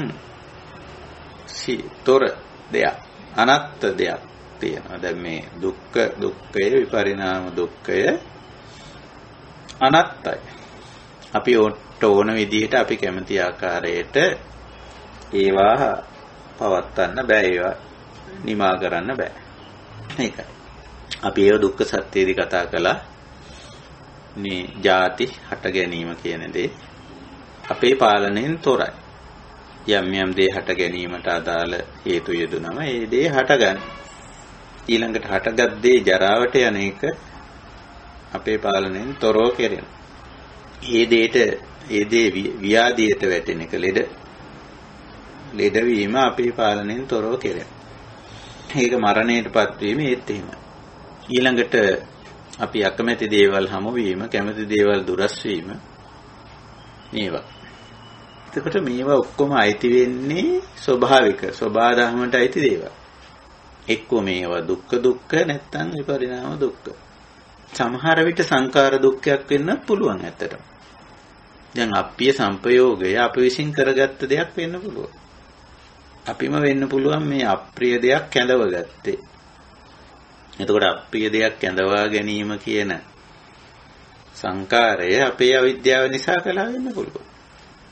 අපි අකමැති දෙයක් මේ අපි ලං කරගෙන තියෙන්නේ, කැඳවගෙන තියෙන්නේ අපිමයි. එතකොට සංකාර දුක්ඛය මේ විදිහට අපිට තේරුම් ගන්න පුළුවන්. ඒක ඊළඟට ප්‍රිය විප්‍රයෝගයක්. අපි කැමති දේ අපි අපේ ජීවිතෙන් බැහැර කරගෙන තියෙන්නේ, අයින් කරගෙන තියෙන්නේ, ඉවත් කරගෙන තියෙන්නේ අපේ අවිද්‍යාව නිසා වෙන්න පුළුවන්. එහෙනම් ඒක සංකාර දුක්ඛයක් වෙන්නත් පුළුවන්. ඒ විදිහට මේ ටික අවබෝධ වුණාම, මේ ටික තේරුම් ගත්තම ඔන්න අපි මනසින් මොකද වෙන්නේ? අන්න අර සාමකාමී බව මනසේ ඇති වෙනවා. ඒකයි සම්මා දිට්ඨි සම්මා සංකප්ප දෙක හරහා සිද්ධ වෙන්නේ මානසික සාමකාමී බවක්, මානසිකව සංහිඳියාවක්. දැන් මේක තේරෙනවා. හාත්පස වැටෙනවා මේක කරන්න පුළුවන් දෙයක්ද බැරි දෙයක්ද? මේක කොහොමද සකස් වෙන්නේ? කොහොමද නිර්මාණය වෙන්නේ? කොහොමද පවතින්නේ? අර නොදන්නා කාලේ අතන මෙතන හැපි නැත්නම් ප්‍රශ්න හදාගෙන යන වෙහෙසකාරී, කලබලකාරී, නොසන්සුන් මානසිකත්වය මෙසේ අවබෝධයටපත් වුණාම, සම්මා දිට්ඨියටපත් වුණාම, සම්මා සංකල්පයටපත් වුණාම ඒ සම්මා සංකල්ප තුලින්, සම්මා දිට්ඨි තුලින් ඇති වෙන්නේ අර මානසික සාමකාමී බවක්, සංහිඳියාවක්. අන්නේ ස්වභාවය. ඉතින් අපිට ඕක වැටහෙනවා, තේරෙනවනේ. දැන් අපි තුලින් ඔය දේ ප්‍රත්‍යක්ෂ කරගන්න අපිට පුළුවන්. අපි මේව නොදන්නා කාලේ, අවබෝධය නැති කාලේ අපි සෑහෙන කලබලයි. සමහර විට ජීවිතයේ අසාමාන්‍ය ඉටු කරගන්න බැරි තරම් මේ විදිහේ අපේක්ෂා බලාපොරොත්තු ප්‍රාර්ථනා තියාගෙන ඒවා වෙනුවෙන් නැහෙන ආපහු සංකාර දුක් චක්‍ර හදාගෙන ඒවට යට වෙවි යන ගමනක් තිබුණා. කොයිම වෙලාවකවත් මනස සාමකාමී සංසුන් නැහැ. ඒක නිසා ඔය බුදුරජාණන් වහන්සේ වම්මික වගේ සූත්‍රවලදී අපිට පේනවා දවල්ට ඇවිලෙන රැයට දුන් දමන කියලා ඔහොම නිදර්ශනයක් කියනවා. තුඹසක් තියෙනවා රැයට දුන් දමන දවල්ට ඇවිලෙන කියලා. අන්න එකෙන් පෙන්වන්නේ ඔන්න ඔය රැයට දුන් දමනවා කියන එකෙන් අදහස් කරේ දුන් දමනවා කියන එකෙන් අදහස් කරේ මානසිකව සංහිඳියාවක් මානසිකව නැහැ. සංසුන් බවක් නැහැ. දවල්ට ඇවිලෙනවා කියලා කිව්වේ අපේ ජීවන චර්යාව පැත්තෙන් ගත්තම මේ සහජීවන ලක්ෂණයක් නැහැ. ගැටුම්, ඇලීම්, මුලාවීම් එක්ක අඬු සරුවල් කලකෝලහර මතභේද දැනාඬ ගසා ගැනීම චෝදනා කිරීම මෙන්න මේ වයින් වෙලී පැටලී තියෙන ස්වභාවය තමයි තියෙන්නේ. ඒක එතන සහජීවනයක් නැහැ. ඒතර සහජීවනය කියන එක වාචා කම්මන්ත ආජීවත් එක්ක ගොඩනගෙන දෙයක්. ඊළඟ මාර්ගාංග තුනත් එක්කයි ගොඩනගන්නේ. සම්මා දිට්ඨි සම්මා සංකල්ප වලට ආපුවම අර මානසික පැත්තෙන් සාමකාමී වෙනවා. කිසියම් සංහිඳියාවක් කර තිබුණු කලබල ගතිය, නොසන්සුන් ගතිය, පීඩාකාරී ගතිය, මනසේ වෙහෙස කර ගතිය ඒක අඩු වෙනවා. හුඟක්ම ඔය අපි නූතනයේ කතා කරන මානසිකාංශයේ තියෙන අපි යම් ගැටලුකාරී තත්ත්වයන් හැටියට පෙන්වන මේ මානසික ආතති, මානසික වෙහෙස, මනසේ අවුල් ගතිය, සරල අවුල්භාවය. ඔවට ඔය වචන පාවිච්චි කරන්නේ ස්ට්‍රෙස්, ડિප්‍රෙෂන්, ඩිසෝඩර් වගේ වචන පාවිච්චි වෙන්නේ මානසික අංශේ. ඉතින් ඕවා තියෙන්නේ අර සම්මා දිට්ඨි සම්මා සංකප්ප නැති අවස්ථාවල. මේක අවබෝධ වෙලා නැති වුණාම තමයි, අවබෝධ වෙලා නැති තත්වයක් තුල තමයි, අනවබෝධ තත්වයේ තුල තමයි මේ මානසික සංහිඳියාව, මානසිකාංශයේ සාමකාමී බව නැති වෙන්නේ. ඉතින් ඒක ඇති කරගන්න අවශ්‍ය ක්‍රියාමාර්ගය තමයි ඔය මාර්ගාංග දෙකකින් නිර්දේශ වෙලා තියෙන්නේ. සම්මා දිට්ඨි. සම්මා දිට්ඨි කියන්නේ අර ඥාන හතර. අන්න බලන්න යමක් අවබෝධ වුණාම ඥානක්. අනවබෝධය තුල අපි හරි මනසින් කලබලයි, නොසන්සුන්, පීඩාකාරී. මට මේක තේරෙන්නේ නැහැ.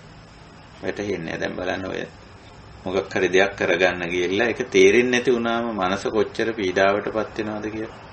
අඥානකම නිසා, නොදන්න බව නිසා, නොවැටහෙන නිසා.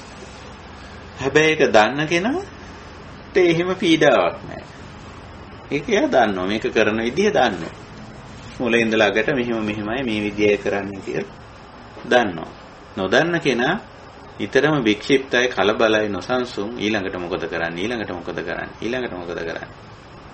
නමුත් මේක හරියට දන්න කෙනා කිසි කලබලයක් නැහැ. එයා දන්නවා දැන් කරන්න ඕන මේක, ඊළඟට කරන්න ඕන මේක ආදී වශයෙන් කිරීමකට එහා ගිය දෙයක් සම්මා දිට්ඨියේ තියෙනවා. අවබෝධ කර ගැනීම, සමහරට නොකර සිටීමක් ඊළඟ කාර්යය නැත්නම් කෘත්‍ය වෙන්නේ නොකර සිටීම. ඒකයි සමහර විට ඇසුරු නොකර සිටීමක්, භාවිත නොකර සිටීමක්, පරිහරණය නොකර සිටීමක්, ඒ වගේ දේවල්. එයා දන්නෝ, අවබෝධය තියෙන කෙනා දන්නෝ මේක භාවිත නොකළ යුත්තක්, පරිහරණය නොකළ යුත්තක්. ඒකයි. අනිත් එක්කෙනා දන්නේ මේක භාවිත කළ යුතුද නැද්ද? පරිහරණය කළ යුතුද නැද්ද? ආදී වශයෙන් ඒක දන්නේ. නමුත් දන්න පුද්ගලයාට ගැටලුවක් නැහැ. මානසිකව එයා සාමකාමී. මානසිකව සංසුන්. මානසික කලබලය, මානසික ආතතිය, මානසික වෙහෙස එයාට නැහැ. ඒකයි. ඔන්න ඔය පළවෙනි මාර්ගාංග දෙකෙන් කෙරෙන්නේ යන්නේ. නිවැරදි දැක්ම ඇති කරගන්න එකයි යහපත් සංකල්පන ඇති කරගන්න. ඔය දෙක ඇති වුණු ගමන්ම අපි මේ කියන මානසික අංශේ සංහිඳියාව ඇති වෙනවා. දැන් මොකක් එක්කද මේ සංහිඳියාව ඇති වෙන්නේ? දුක්ඛය. ප්‍රධාන අපේ සාකච්ඡා වෙන මාතෘකාව ධර්මතාවයේ ඒකනේ බුදුදහමේ. ඉතින් ඒකත් එක්ක දැන් ඉතින් මේ දුක කියන්නේ මෙහිම දෙයක්. මේකේ ස්වභාවය මෙහිමයි, ඇති වෙන්නේ මෙහිමයි, පවතින්නේ මේ හේතු නිසා, නැති වෙන්නේ මේ හේතු නිසා ආදී වශයෙන් කියලා. දැන් මේ දුක පිළිබඳ හාත්පසින්ම අවබෝධයටපත් වෙලා තියෙනවා. ඒක. ඉතින් මොකද වෙන්නේ? දැන් අර මේක පිළිබඳ අවබෝධය නැති කාලේ තිබුණු කලබලයේ නොසන්සුන්කම, පීඩාකාරී ගතිය, මානසික වෙහෙස මේක නේද? ඒක නෑ. දැන් මේක අවබෝධ වෙලා තියෙන්නේ. ඔන්න එතකොට ආර්ය ශ්‍රාංගික මාර්ගයේදී දුක්ඛ නිරෝධ ගාමිනී පටිපදාවේදී අපිට ওই දේ තමයි පළමුවෙන්ම නිර්දේශ වෙන්නේ. අවබෝධය. චිතුම් පැතුම් රටාව වෙනස් කර ගැනීම. එතකොට සෑහෙන දුකක් එතනින්ම අවසන් වෙනවා. අවසන් වෙනවයි කියන්නත් දැන් අපි අවසන් වෙනවයි කියන වචනේ දුක නතර කරනවා, දුක නැති කරනවා වගේ වචන දැන් අපි මේකෙදි භාවිතා කරන්නේ නැහැ නිරෝධය සම්බන්ධයෙන්. දුක තියෙනවා, දුෂ්කරතාවයේ තියෙනවා. නමුත් දැන් අවබෝධ කරගෙන ඉන්නේ. මේවා අපි ටික නිදර්ශන වලින් කතා කිරීමයි සුදුසු. ප්‍රශ්නේ තියෙනවා, ගැටලුව තියෙනවා, දුෂ්කරතාවයේ තියෙනවා, දුක්ඛයේ තියෙනවා. නමුත් දැන් අවබෝධ කරන් ඉන්නේ. මොකද මේ අවබෝධය? මේක අපේ පාලනයෙන් තොර එක කියන එක අවබෝධ කරගන්න. ඒක අවබෝධයෙන් නැති කාලේ අපි සෑහෙන අරගලයක් කරනවා මේක අපේ පාලනයට යටත් කරගන්න, පාලනයට නතු කරගන්න. හැබැයි මේක අපේ පාලනයෙන් එහා තියෙන එකක්. අපිට මෙහෙවන්න, හසුරවන්න, පාලනය කරන්න පුළුවන් කමක් නැහැ කියන එක අවබෝධ වුණායින් පස්සේ අර සටන අරගලය නිමා වෙනවා.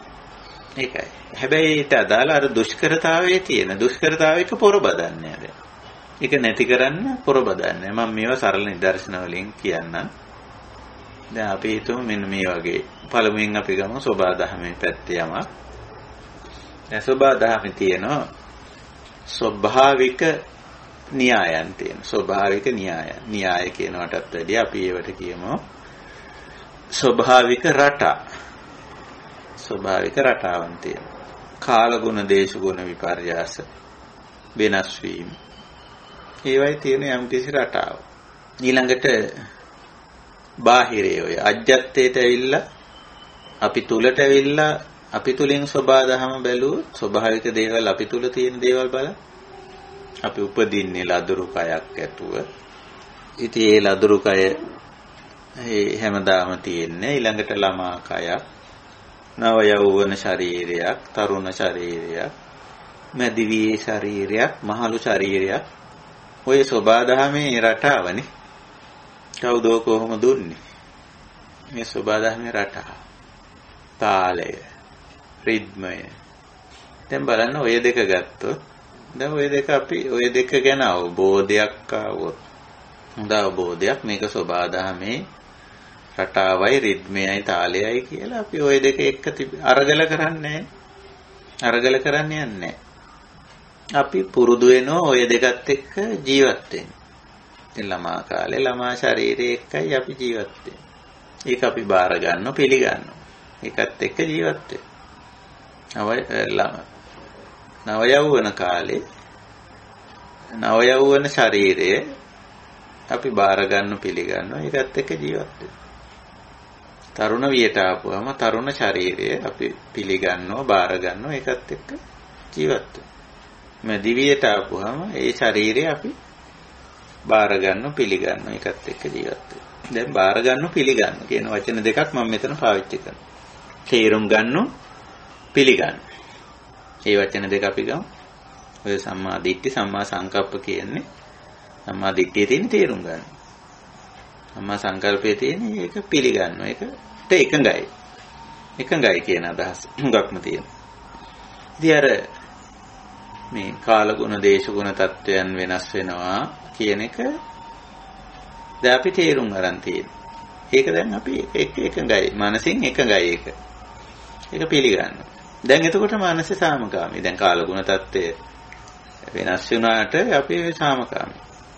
ඊළඟට අපි තව නිදර්ශනයක් ගත්තනේ මේ ශරීරයේ ලදරු ළමා නව යෞවන මැදිවිය මහලුවිය කියලා. ඒකත් ඉතින් සෝබාදහම දීලා තියෙන දෙයක් නේ. සෝබාදහම දීලා තියෙන. එතකොට දැන් අපි තේරුම් ගන්න තියෙනවා පිළිගන්න. එතකොට ඔය ශරීරය ඔය අවස්ථා යුග අපිට පිළිගන්න පුළුවන්.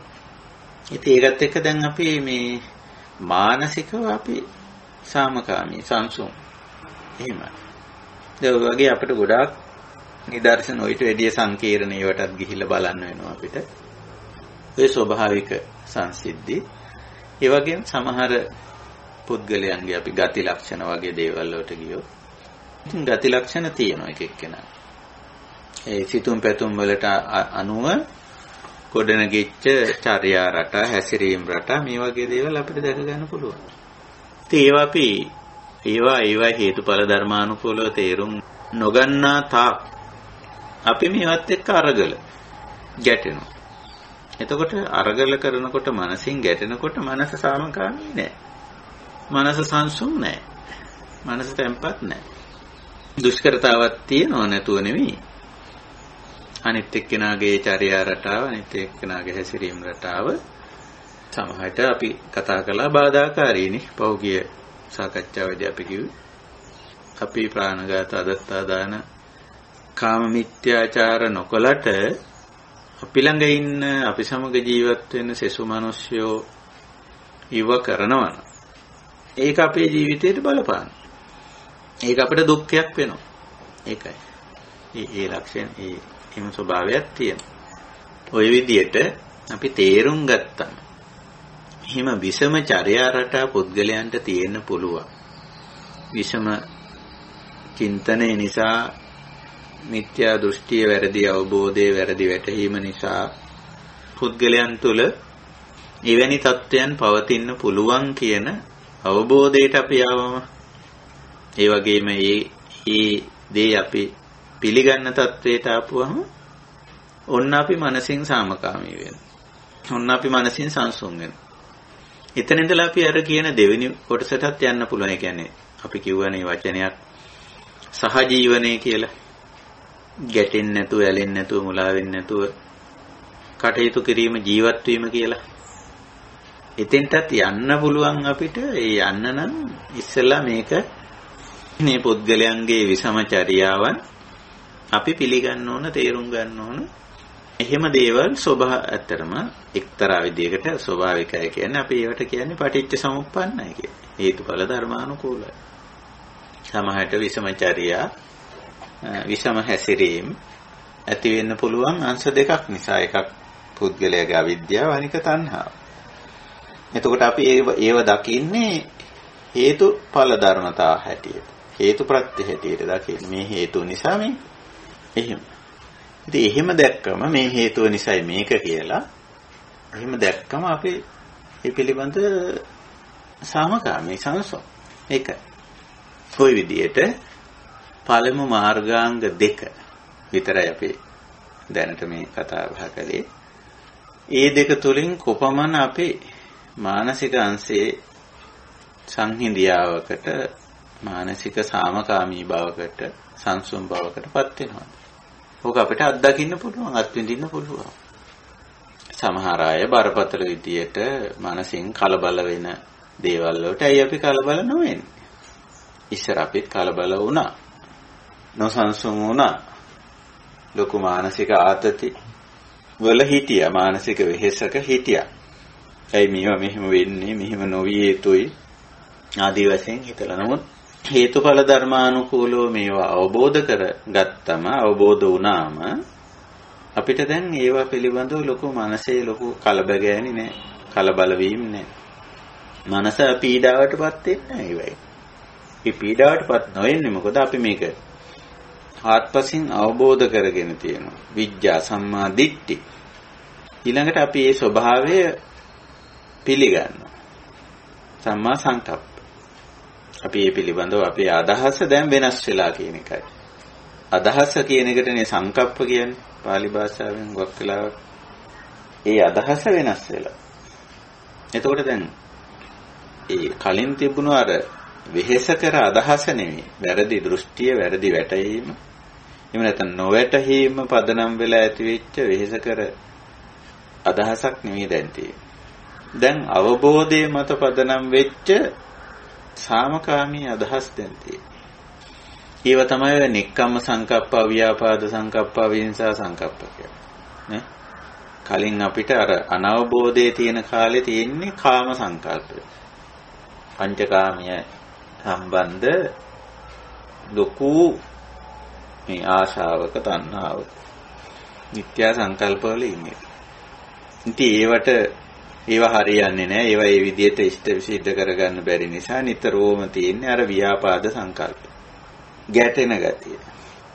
මානසික ආතතියෙන් ඉන්නේ. මානසික පීඩාවෙන් වෙන්නේ. ඇයි මේක අපේ කැමැත්ත කාම කියන්නේ කැමැත්ත. මට මෙහෙම වෙන්න ඕන, අරම වෙන්න ඕන, මේ විදිහට ඉන්නවා, අරමයි කියලා කාමයි. ඉතින් ඒ කැමැත්ත එහෙම ඉෂ්ට වෙන්නේ නැහැ. එතකොට ඉන්නේ ව්‍යාපාදයෙන්. තරහින් ඉන්නේ. නුරුස්නා කමෙන් ඉන්නේ. කොහොමනේ? ඇයි අර කැමැත්ත ඉෂ්ට වෙන්නේ මේ කාම සංකප්පය ව්‍යාපාද සංකප්පය දෙක අතර අනිවන පැහැදිලි සම්බන්ධයක් තියෙනවා. කැමැත්ත ඉෂ්ට වෙන්නේ නැති තැන මොකද වෙන්නේ? අන්න අර නුරුස්නාකම අර සියුම් දේශය ව්‍යාපාද කියලා ඔකට කියන්නේ. මනසේ තියෙන ව්‍යාපාද සංකල්ප. ඉතින් හිතන්නේම අර මොකක් කරේ තරහෙන් හිතන්නේ, අකමැත්තෙන් හිතන්නේ මෙහෙම වෙන්න ඕන, අරම කරන්න ඕන, මේක මෙහෙම නැති කරන්න ඕන, අයින් කරන්න ඕන. ඔය වාදී වශයෙන් තියෙන ව්‍යාපාද සංකල්ප වල හැටි එහෙමයි. තවත් ඉස්සරහට ගියාම ඒ හිංසාකාරී අදහසුත් ඇති වෙන විහිංසා සංකල්ප. හේතුව මොකද? මේ ව්‍යාපාද විහිංසා දෙකම කාමයට අදාළව කැමැත්ත ඉෂ්ට නොවීම තුල සිද්ධ වෙන දෙයක්. ඉතින් ඔහොම ඉන්නකොට ඔය වගේ තත්වයක නම් කාම සංකල්ප, ව්‍යාපාද සංකල්ප, විහිංසා සංකල්ප වල ඉන්නකොට කෝ මානසික සංහිඳියාවක්, මානසික සාමගාමී බවක් කෝ එහෙම එකක් නිර්මාණය වෙන්නේ නැහැ. ඒක. ඉතින් ওই විදිහට අපි මේ අද අවධානයට යොමු කළේ මාර්ග සත්‍ය. අපි Nirodha තේරුම් කරගත්තා. සාමකාමී බවත් සහජීවනයක් කියලා. දුක එක්ක. දුක්ඛ නිරෝධනේ. මේ දුෂ්කරතා සමග මනසින් සාමකාමී වීම ජීවන පැවැත්මෙන් සහජීවනයට වැටේ. සහජීවනයට යොමු වීම. එතකොට ඒක කොහොමද අපි ගොඩනගා ගන්න කියන එක තමයි මාර්ග සත්‍යය. දුක්ඛ නිරෝධ ගාමිනී පටිපදා කියලා හඳුන්වලා තියෙන එක. ඉතින් එතනදී අංග 8කින් ශික්ෂා 3කින් කරන්නේ අර සාමකාමී බව සහ සහජීවනයේ ගොඩනැන්වීම. ගොඩනගා ගන්න.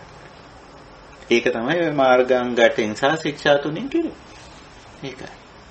ඉතින් ඔන්න මාර්ග සත්‍යය උට අදාළ තව ටිකක් අපි අද සම්මා දිට්ඨි සම්මා සංකප්ප කියන විතරයි අවධානය යොමු කළේ.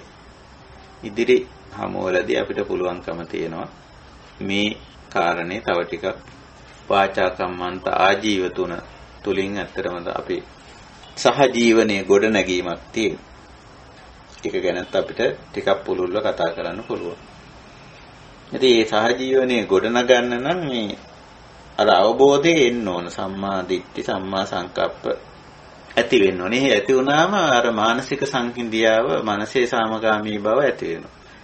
මේ මනසේ සංහිඳියාව, සාමකාමී බව තුලින් තමයි අර දිවි පැවැත්ම පැත්තෙන් ගත්තම සහ ජීවනයේට අපි ඇතුල් වෙන්නේ. එහෙමයි ඔය නිරෝධ සහ නිරෝධගාමිනී පටිපදා. හොඳයි, මම සාකච්ඡාව උපමනකින් නතර කරලා වෙනදා වගේ අපි මේ ධම්ම සභාවේ ඉන්න කල්යාණ මිත්‍රයන්ට අපි ආරාධනා කරනවා මොන හරි අපිට සාකච්ඡා කරන්න විමසන්න කතා බහ කරන්න යමක් තියෙනවා නම් ඒ සඳහා යොමු වෙන්න කියලා ආරාධනා කරනවා. මොනවාද අපිට මේ මාර්ගය සම්බන්ධයෙන් මම මේ ඉස්මතු කර කාරණා සම්බන්ධයෙන් යමක් කතා බහ කරන්න තියෙනවද? අවසරයි ස්වාමීන් වහන්සේ. ඔව් කියන්න. ස්වාමීන් වහන්සේ එදෙන්නකොට අපි ඒක ස්වභාවික කියලා අපි පිළිගන්න ඒකට හිත හදා ගන්නවා. ඒ ස්වාමීන් වහන්සේ දැන් දෙපීම නිසා ඇතිවෙන අනිත් ප්‍රශ්න කායික වේදනාව ඊට පස්සේ ඒකට ප්‍රතිකාර කරන්න. එතකොට තව දුක් ගොඩක් ඒකේ පිටිපස්සට එකතු වෙනකොට අපි කොහොමද ඒක සමනය කරගන්නේ? ඊට පස්සේ ඇති වෙන දුක්. ඔව් එතන තමයි අර අපි දෙවෙනි කොටස ඒකත් එක්ක යන්නේ සහජීවනේ. සහජීවනේ කියලා කියන්නේ සමග ජීවත් වීම කියලා මට ඕක කියන්න පුළුවන්. දැන් අපි හිතමු අපි ලෙඩ වුණා. ලෙඩ වුණාම යම් කිසි දුෂ්කරතාවයක් එතන තියෙනවා. ස්වභාවිකවම අපි කායික වශයෙන් අපහසුතාවයක ඉන්නේ. අපේ වැඩපළ අතරමඟ නතර වෙලා තියෙනවා. ආර්ථික ගැටලු ඒ හරහා පැන නගිනවා.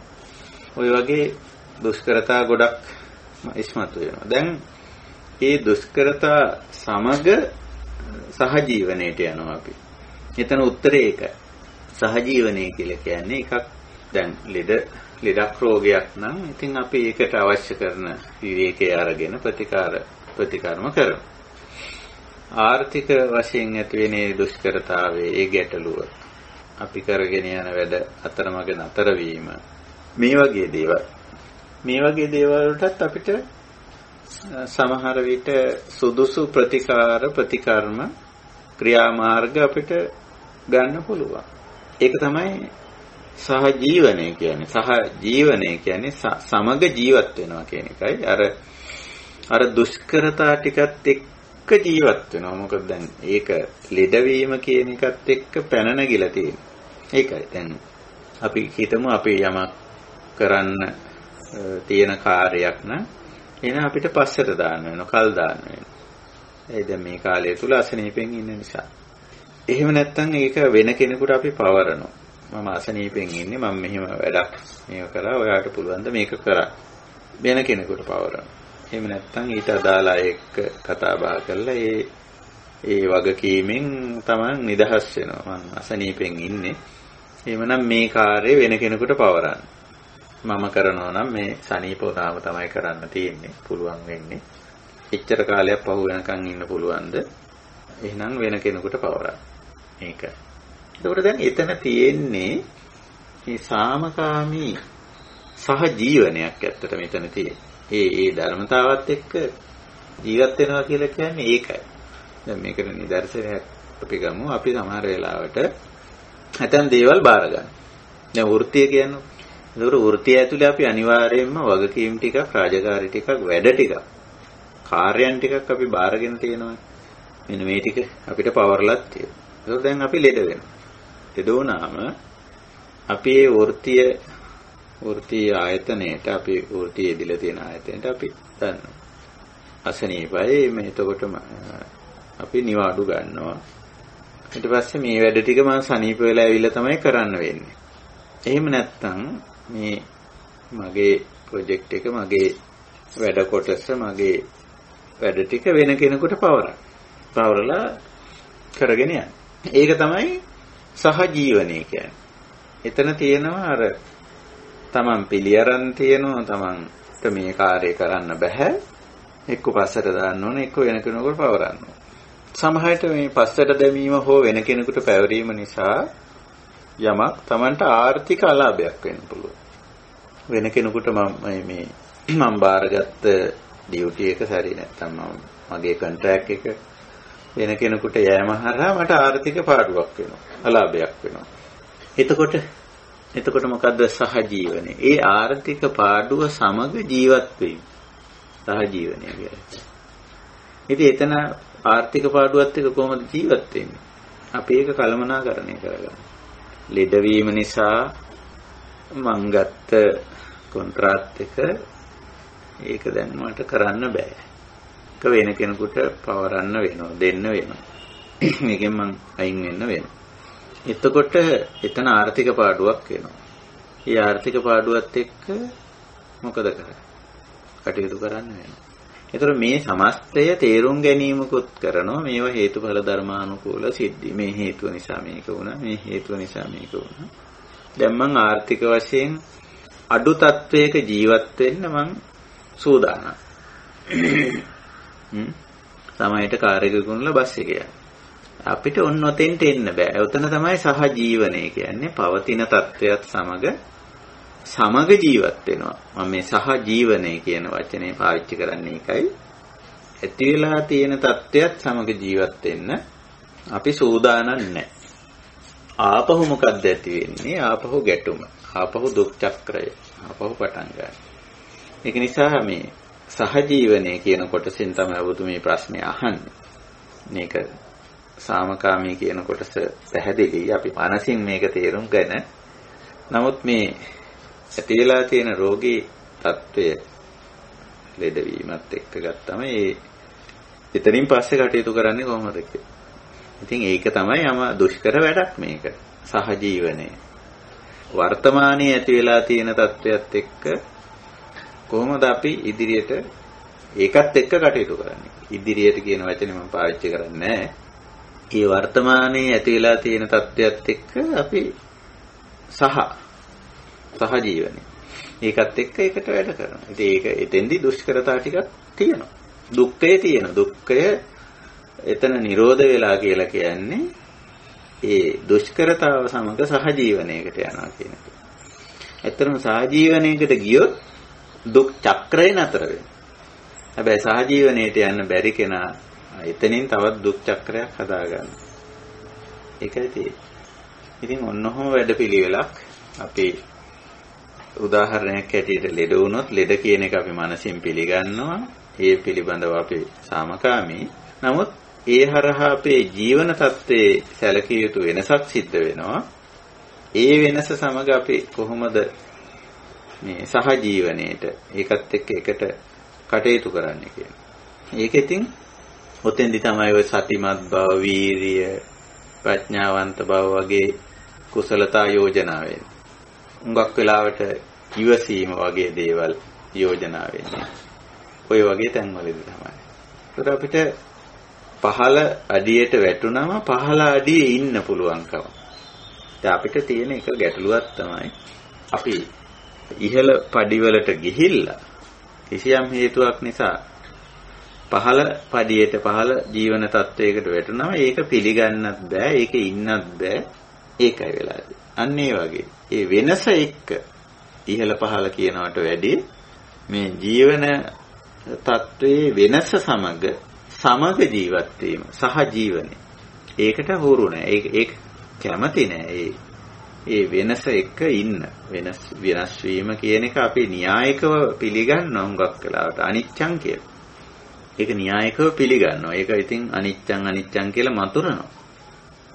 හැබැයි වෙනස් වුණාම ඒ වෙනස එක්ක වෙනස පිළිගන්න සහ ඒ වෙනස සමග කටයුතු කරන්න සමහර විට අපි සූදානම් නැහැ.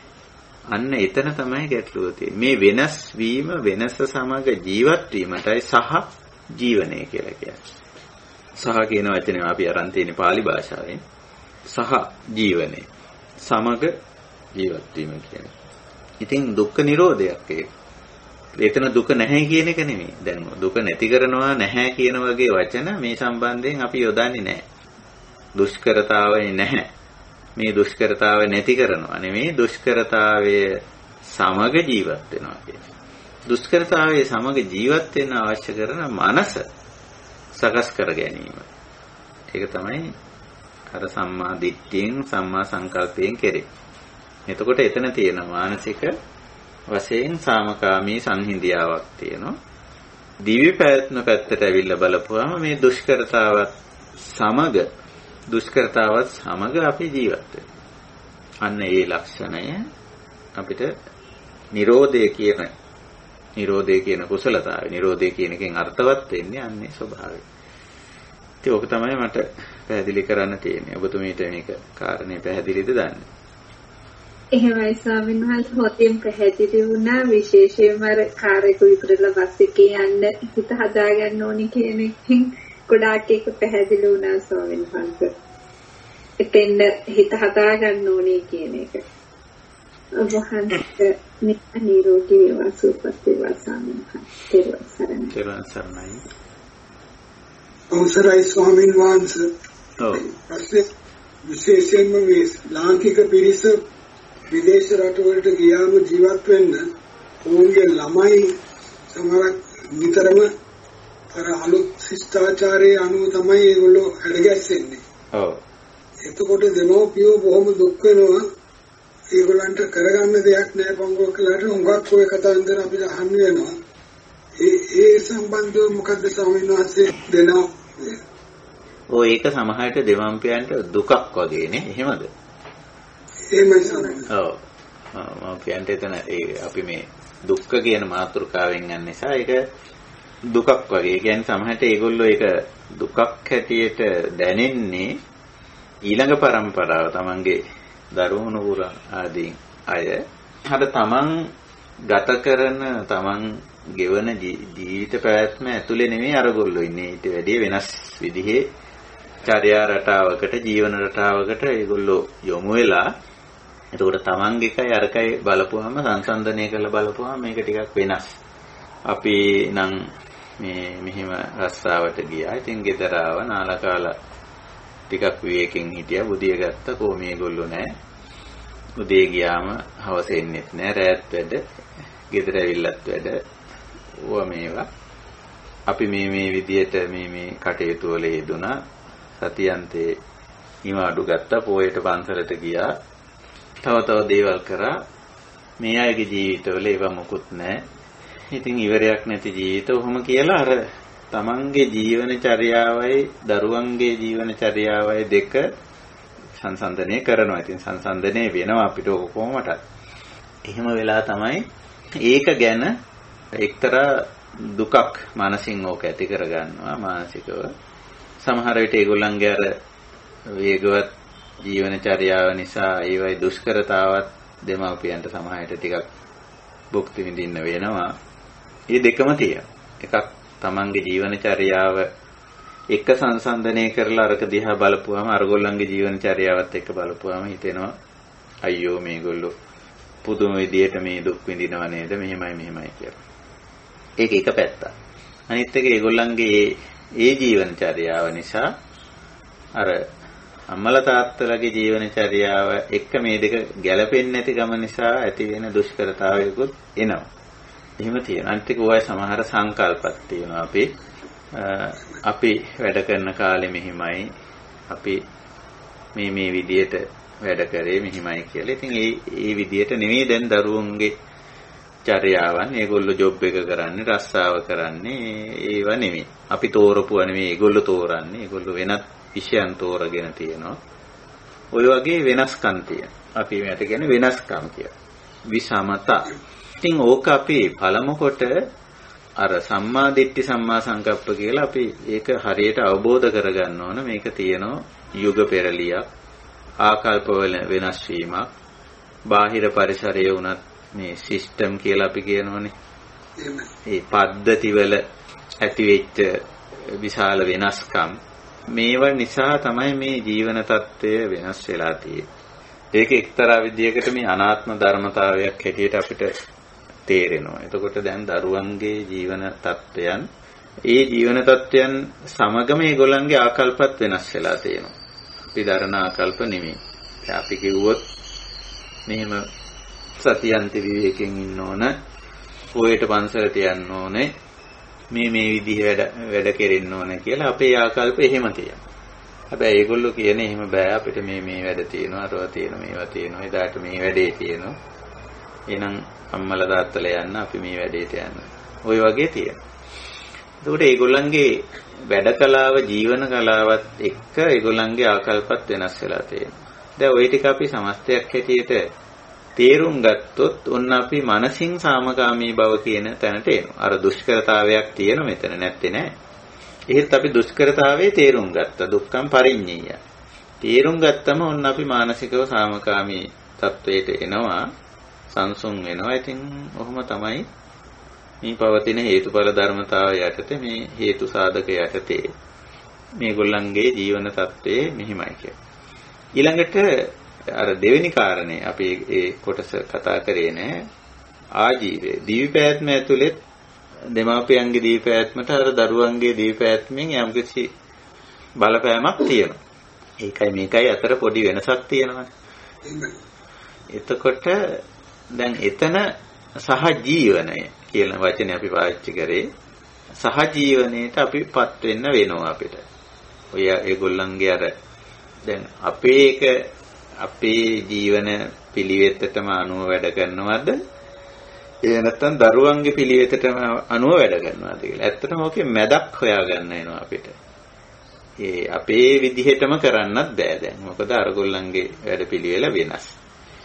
ඒගොල්ලන්ගේ පිළිවෙලටම අපිට ඉන්නත් බෑ. අපි උරු පුරුදු වෙච්ච රටාවක් තියෙනවා. අපි උදේ නැගිටින විදිය, තේක බොන විදිය.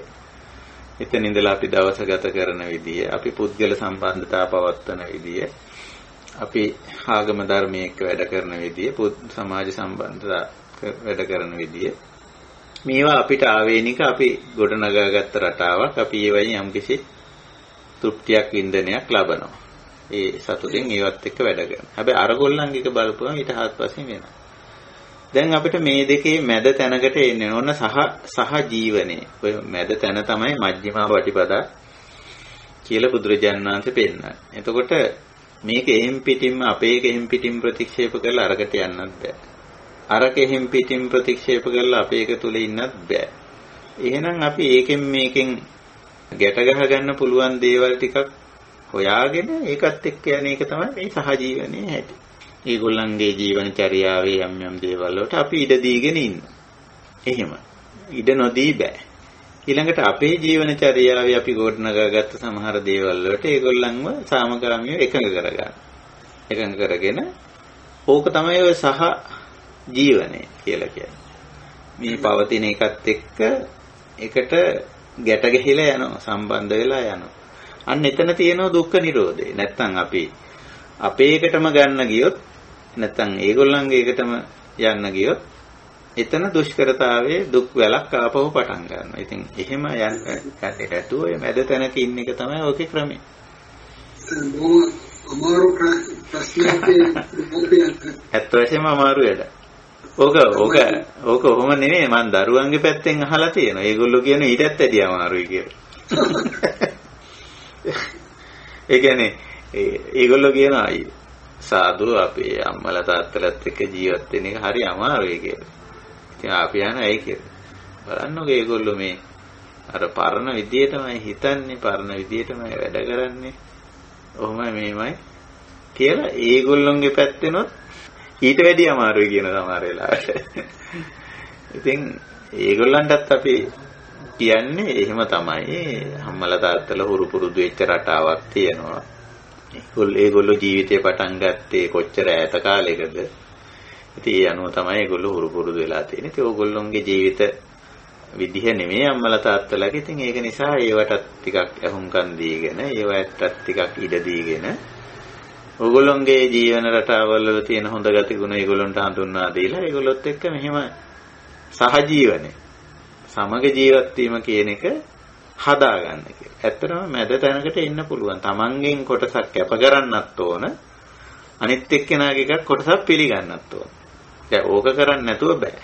දැන් තමන්ගේ ජීවන, තමන්ගේ රුචි අරුචිකම්, තමන්ගේ මනාපයන් වලින් කොටසක් කැප කරන්න වෙනවනේ. ඊළඟට අනිත් එක්කෙනාගේ ජීවන චර්යාවේ සමහර දේවල් වලින් කොටසක් අපිට පිළිගන්න වෙනවා. බාර ගන්න, ඒකට එකඟ වෙලා ඒකත් එක්ක වැඩ කරන්න සිද්ධ වෙනවා. ඒකද නිදහස වෙන්න ඕන. උන්ට මේ විදිහට ඇසිරීමට නිදහස දෙන්න ඕන. ඔව්, එක පැත්තකින් එකක් එහෙම දෙන්න ඕන.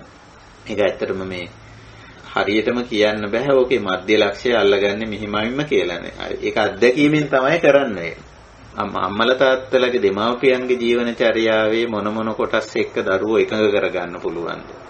ඊළඟට දරුවන්ගේ ජීවනචර්යාවේ මොන කොටස් මොන අංශ සමග අපි එකඟ වෙලා කටයුතු කරමුද කියන එකනේ. එහෙමයි. ඉතින් අන්න එහෙම වැඩපිළිවෙල. අමාරු කාර්යයක් මොකද සාකච්ඡා කරන්න උනත් මම දන්නේ කැදෙනවා. ඔව්. ළමයි. ඔව්. සමහරට සාකච්ඡාවකට ගන්න ඒගොල්ලන්ගේ සාකච්ඡා කරන්න වෙලාවකුත් නැහැ සමහර වෙලාවට බලපුවා. ඒකම ප්‍රශ්නයක්. හරි. නේ? හොඳයි සාමි. මොමොකසාර තෙරුවන් සරණයි. ස්වාමීන් වහන්සේ අවසරයි. ඔව්.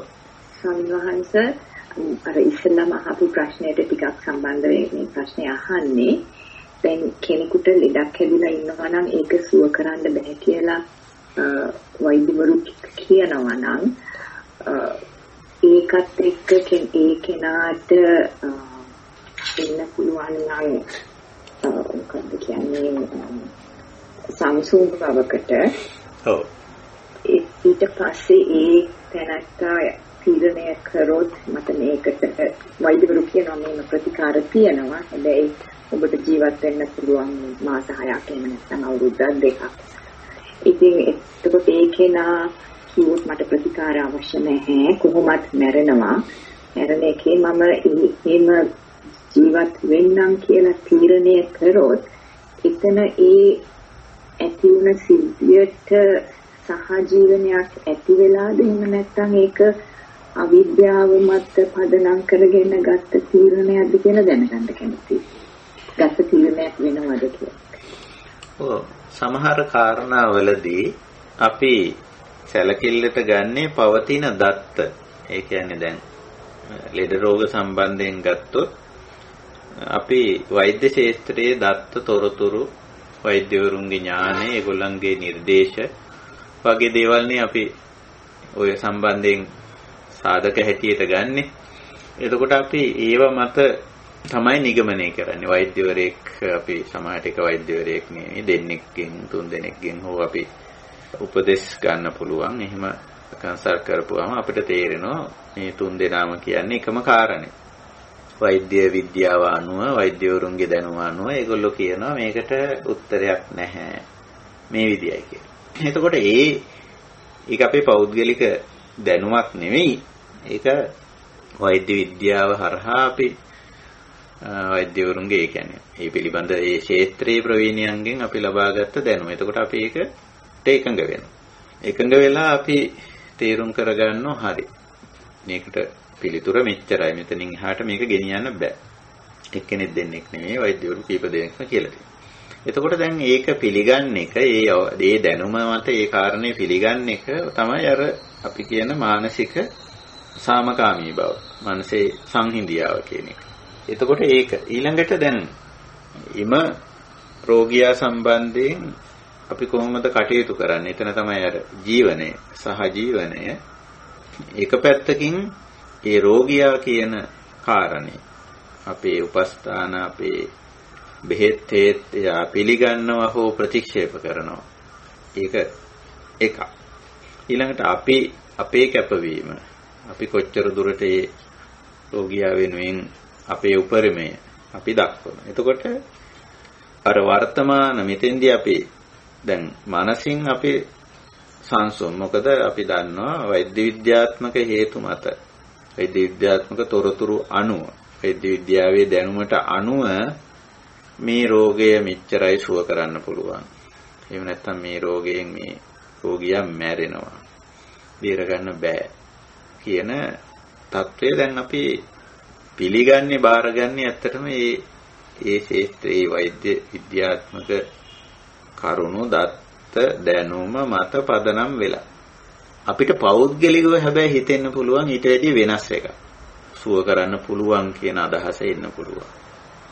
සමහරට සුව කරන්න පුළුවන් කියලා වෛද්‍යවරු කියන රෝගියා අපිට හිතෙන්න පුළුවන් බෑයි කියලා. ඒ වගේ පරස්පරතාවක් තියෙනවා තන. නමුත් මම හිතන්නේ වඩා සුදුසුයි වෛද්‍ය විද්‍යාත්මක කාරණා මත පදනම් වෙලා අපි මනස සංසුන් කරගන්නේ. ඒකයි. එහෙම නැත්නම් එහෙම අපි වෙනත් අරගලයකට ආපහු අපි මනසින් යනවා. ඒ අරගලය ජීවනචර්යාවටත් වැටෙනවා. අපි අරගල කරන්න පටන් ගන්නවා. ඒකත් එක සමහර අය එහෙමයි වෛද්‍යවරුන්ගේ. ඒක නිසා අපි කියන්නේ ඒක වෛද්‍යවරයෙක්ගේම අදහස ගන්න කියලා. එක්කෙනෙක්ගෙන් තව එක්කෙනෙක් කරන 3 දෙනෙක් විතර කන්සල්ට් කරලා බලන්න පුළුවන් මේ සම්බන්ධයෙන් මොකක්ද අදහස කියලා. ඒකෝර 3 දෙනාගේම අදහස සමාන විදියට යනවා නම් අපිට තේරෙනවා වෛද්‍ය විද්‍යාව ඇතුලේ මේක මෙහිමයි මේ පැහැදිලි වෙන්නේ. තීරණය වෙලා තියෙන්නේ මෙහිමයි. පවතිනවද නැද්ද? කොච්චර කාලයක් ජීවත් වෙනවද නැද්ද? සනීප කරන්න පුළුවන්ද බැරිද? කියන එක වෛද්‍ය විද්‍යාව. එතකොට අපි ඒක පිළිගන්නවා නම් ඒ දැනුම නිකම්ම නෙවෙයිනේ අපි තව ටිකක් අපි මේක හොයලා බලලා එහෙම. එතකොට අපි මනසින් සාමකාමී සංසුන්. දැන් මනසේ අපේ ගැටුමක් නැහැ. අපි දන්නවා මේ ලෙඩා වෛද්‍ය විද්‍යාවට අනුව වෛද්‍යවරුන්ගේ තීරණයට අනුව මෙහිමයි වෙන්නේ. මෙයා ජීවත් වෙන්නේ මෙච්චර කාලයක්. එහෙම නැත්නම් මෙයාගේ මේ ලෙඩේ හැමදාම තියෙනවා. සනීප කරන්න බෑ. දැන් එහෙනම් අපි ඒක පිළිගන්නවා නම් අපි වන්න මනසින් සංසුන්. ඒකයි. ඊළඟට මේ ලෙඩා සමග අපි එයා ජීවත් වෙන තාක් කාලයක් අපි ජීවත් වෙනවා. අපි වැඩ කරන්න ඕන. එයාගේ උපස්ථාන ටික කරන්න ඕන. අපේ ජීවිතය ගෙනියන්න ඕන. අපේ වැඩ ටික කරන්න ඕන. අපි ආර්ථික වැඩ ඒ වගේ වැඩ ටික කරන්න ඕන. ඉතින් දැන් ඔන්නතන අපේ වැඩ ටිකත් අපි කරගනිමින් රෝගියාගේ වැඩ ටිකත් කරමින් දෙකම අවංකව අපි උපරිමයෙන් කරගෙන යනවා. ඒකයි තියෙන්නේ. එතන තියෙන්නේ සහජීවනය. ලෙඩා මැත්තේම අපි ජීවිතේ නැති කරගන්න ගියොත් ඒක ඒකාන්තයකට ගියා වෙනවා. ලෙඩා අතහැරලා ওই මිනිස්සයා කොහොමදත් මැරෙන මිනිස්සයා නේ කියලා එයා අතහැරලා අපි අපේ ජීවිතේ විතරක් බලා ගන්න ගියොත් ඒකත් තව පැත්තකට යනවා. තව අන්තයකට වගේ යනවා. එහෙම නැතුව මෙතන අර කලින් ප්‍රශ්නේදී කියපු මව්පියන්ගේ දූ දරුවන්ගේ දෙපැත්ත වගේ මේක රෝගියා සහ උපස්ථායක අතර දෙපැත්ත. දැන් උපස්ථායකගේ පැත්තෙන් මේ ප්‍රශ්නේ අහන්නේ. එයාගේ දුක්ඛේ නිරෝධ කර ගැනීම පැත්තෙන් තමයි මේක අහන්නේ.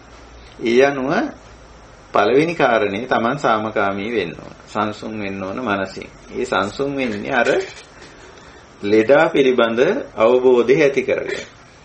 මෙයාගේ தත්ත්වය මේකයි. දෙවනුව එයා සමග ජීවත් වෙන සහජීවනයේකට අපිට යන්න සිද්ධ වෙනවා. එයා ජීවත් වෙන තාක් එයාට අවශ්‍ය වෛද්‍ය ප්‍රතිකාර, උපස්ථාන, බේත් හේත්, කෑම බීම ඊටික සපය ගන්න. ඊටික සපයගෙන අනිත් පැත්තෙන් අපේ ජීවන තත්ත්වය අපිට ලෙඩා වෙනුවෙන් අතහැරලා දාන්න බෑ. ජීවත් වෙන්න ඕන. අපි ජීවත් වුණොත් තමයි ලෙඩාට අවශ්‍ය කරන ප්‍රතිකාරම ටික කරන්න පුළුවන් වෙන්නේ. ඒ නිසා ඒකත් පවත්වාගෙන යන්න ඕන. එතකොට මේ දෙකට යම්කිසි ආකාරයක තුලනය කරගෙන කටයුතු කිරීම තමයි මෙතෙන්දී අවශ්‍ය වෙන්නේ. ඉතින් ඔය අවබෝධය ඇතුලේ යනවා නම් ගැටලුවක් නෑ. මම දකින විදිහට එහෙම ප්‍රශ්නයක් හිතෙන්නේ නෑ කියලා. මොකක්ද ඔබතුමීගේ අදහස? උපස්ථායකගේ පැත්තෙන් මම හිතනවා ඒක හුඟක් එහෙම තමයි ඒක වෙන්න ඕනේ කියලා. හැබැයි ලෙඩාගේ පැත්තෙන් බැලුවොත් ස්වාමීන් වහන්සේ දැන් වෛද්‍යවරු 3 දෙනෙක් ගාවට ගිහිල්ලා දෙන්නෙක්ම කියනවා මේක සනීප කරන්න බෑ. එක්කෙනෙක් කියනවා සනීප කරන්න පුළුවන්. ඉතින් එතකොට දැන් එහෙම කියලා ඒකට යන කාලය ධනය ශ්‍රමය බැලුවොත් ලෙඩා හිතනවා මේක වැඩක් නැහැ. මට අවුරුදු 2ක් දීලා තියෙනවා නම් ඒ ටිකේ මම මේ දෙදෙක් සමග ජීවත් වෙන්න ඉගෙන ගන්නවා කියලා හිතියොත් ඒකේ වැරද්දක් තියෙනවද? නෑ, ඒකේ වැරද්දක් නෑ. මොකද ඒක එතන සහජීවනයකට එනවා තමාට තියෙන තත්ත්වය. ඔව් ඒක ඇත්තටම ඒක ලෙඩාගේ පැත්තෙන් එයා සහජීවනයකට වැටෙනවා. මම සහ මේ රෝගය. එතන මේ උපස්ථායක සම්බන්ධයක්. ඔව්. උපස්ථායක සමහර විට ඒකට එකඟ වෙන්නේ නැති වෙන්න පුළුවන්. ඔව් ඒක අර උපස්ථායකගේ අදහස අනුව. නමුත් අතන අපි දකින්නේ රෝගියා තමා සහ රෝගයේ සමග සහජීවනයටපත් වීම කියලා. එයා පිළිගන්නවා මේ මෙච්චරයි මේක. ඒක නිසා මේ මට්ටමේ මම මේ රෝගියත් එක්ක කටයුතු කරනවා කියලා. නමුත් උපස්ථායක ඒකට එකඟ වෙන්නේ නැති තත්ත්වයක් නේ. සමහර විට. එතකොට රෝගියාට පුළුවන් ඒක උපස්ථායකට අතහැරලා නිකන් ඉන්න. එහෙනම් ඔයා කැමති දෙයක් කරන්න. නමුත් මම තේරුම් ගන්න තියෙන්නේ මේ රෝගී තත්ත්වය මෙහෙමයි යන්නේ. මං ඒකත් එක්ක යනවා කියලා. එතකොට එයාගේ පැත්තෙන් එයා නිරෝධයටපත් වෙනවා. එයා අරගලේ අතාරිනවා. එයා රෝගයත් එක්කත් අරගලේ අතෑරියා, උපස්ථායක එක්කත් අරගලේ අතෑරියා. බුද්ධිමත් රෝගියෙක්. එතකොට ඒ වගේ එතකොට ගැටලුවක් නැහැ. ඉතින් මොකද උපස්ථායකත් රෝගියාගේ නිගමනයේට තීරණයට එකඟ වෙලා යනවා නම් එතකොට දෙන්නම සහජීවනයේට වැටිලා තියෙනවා.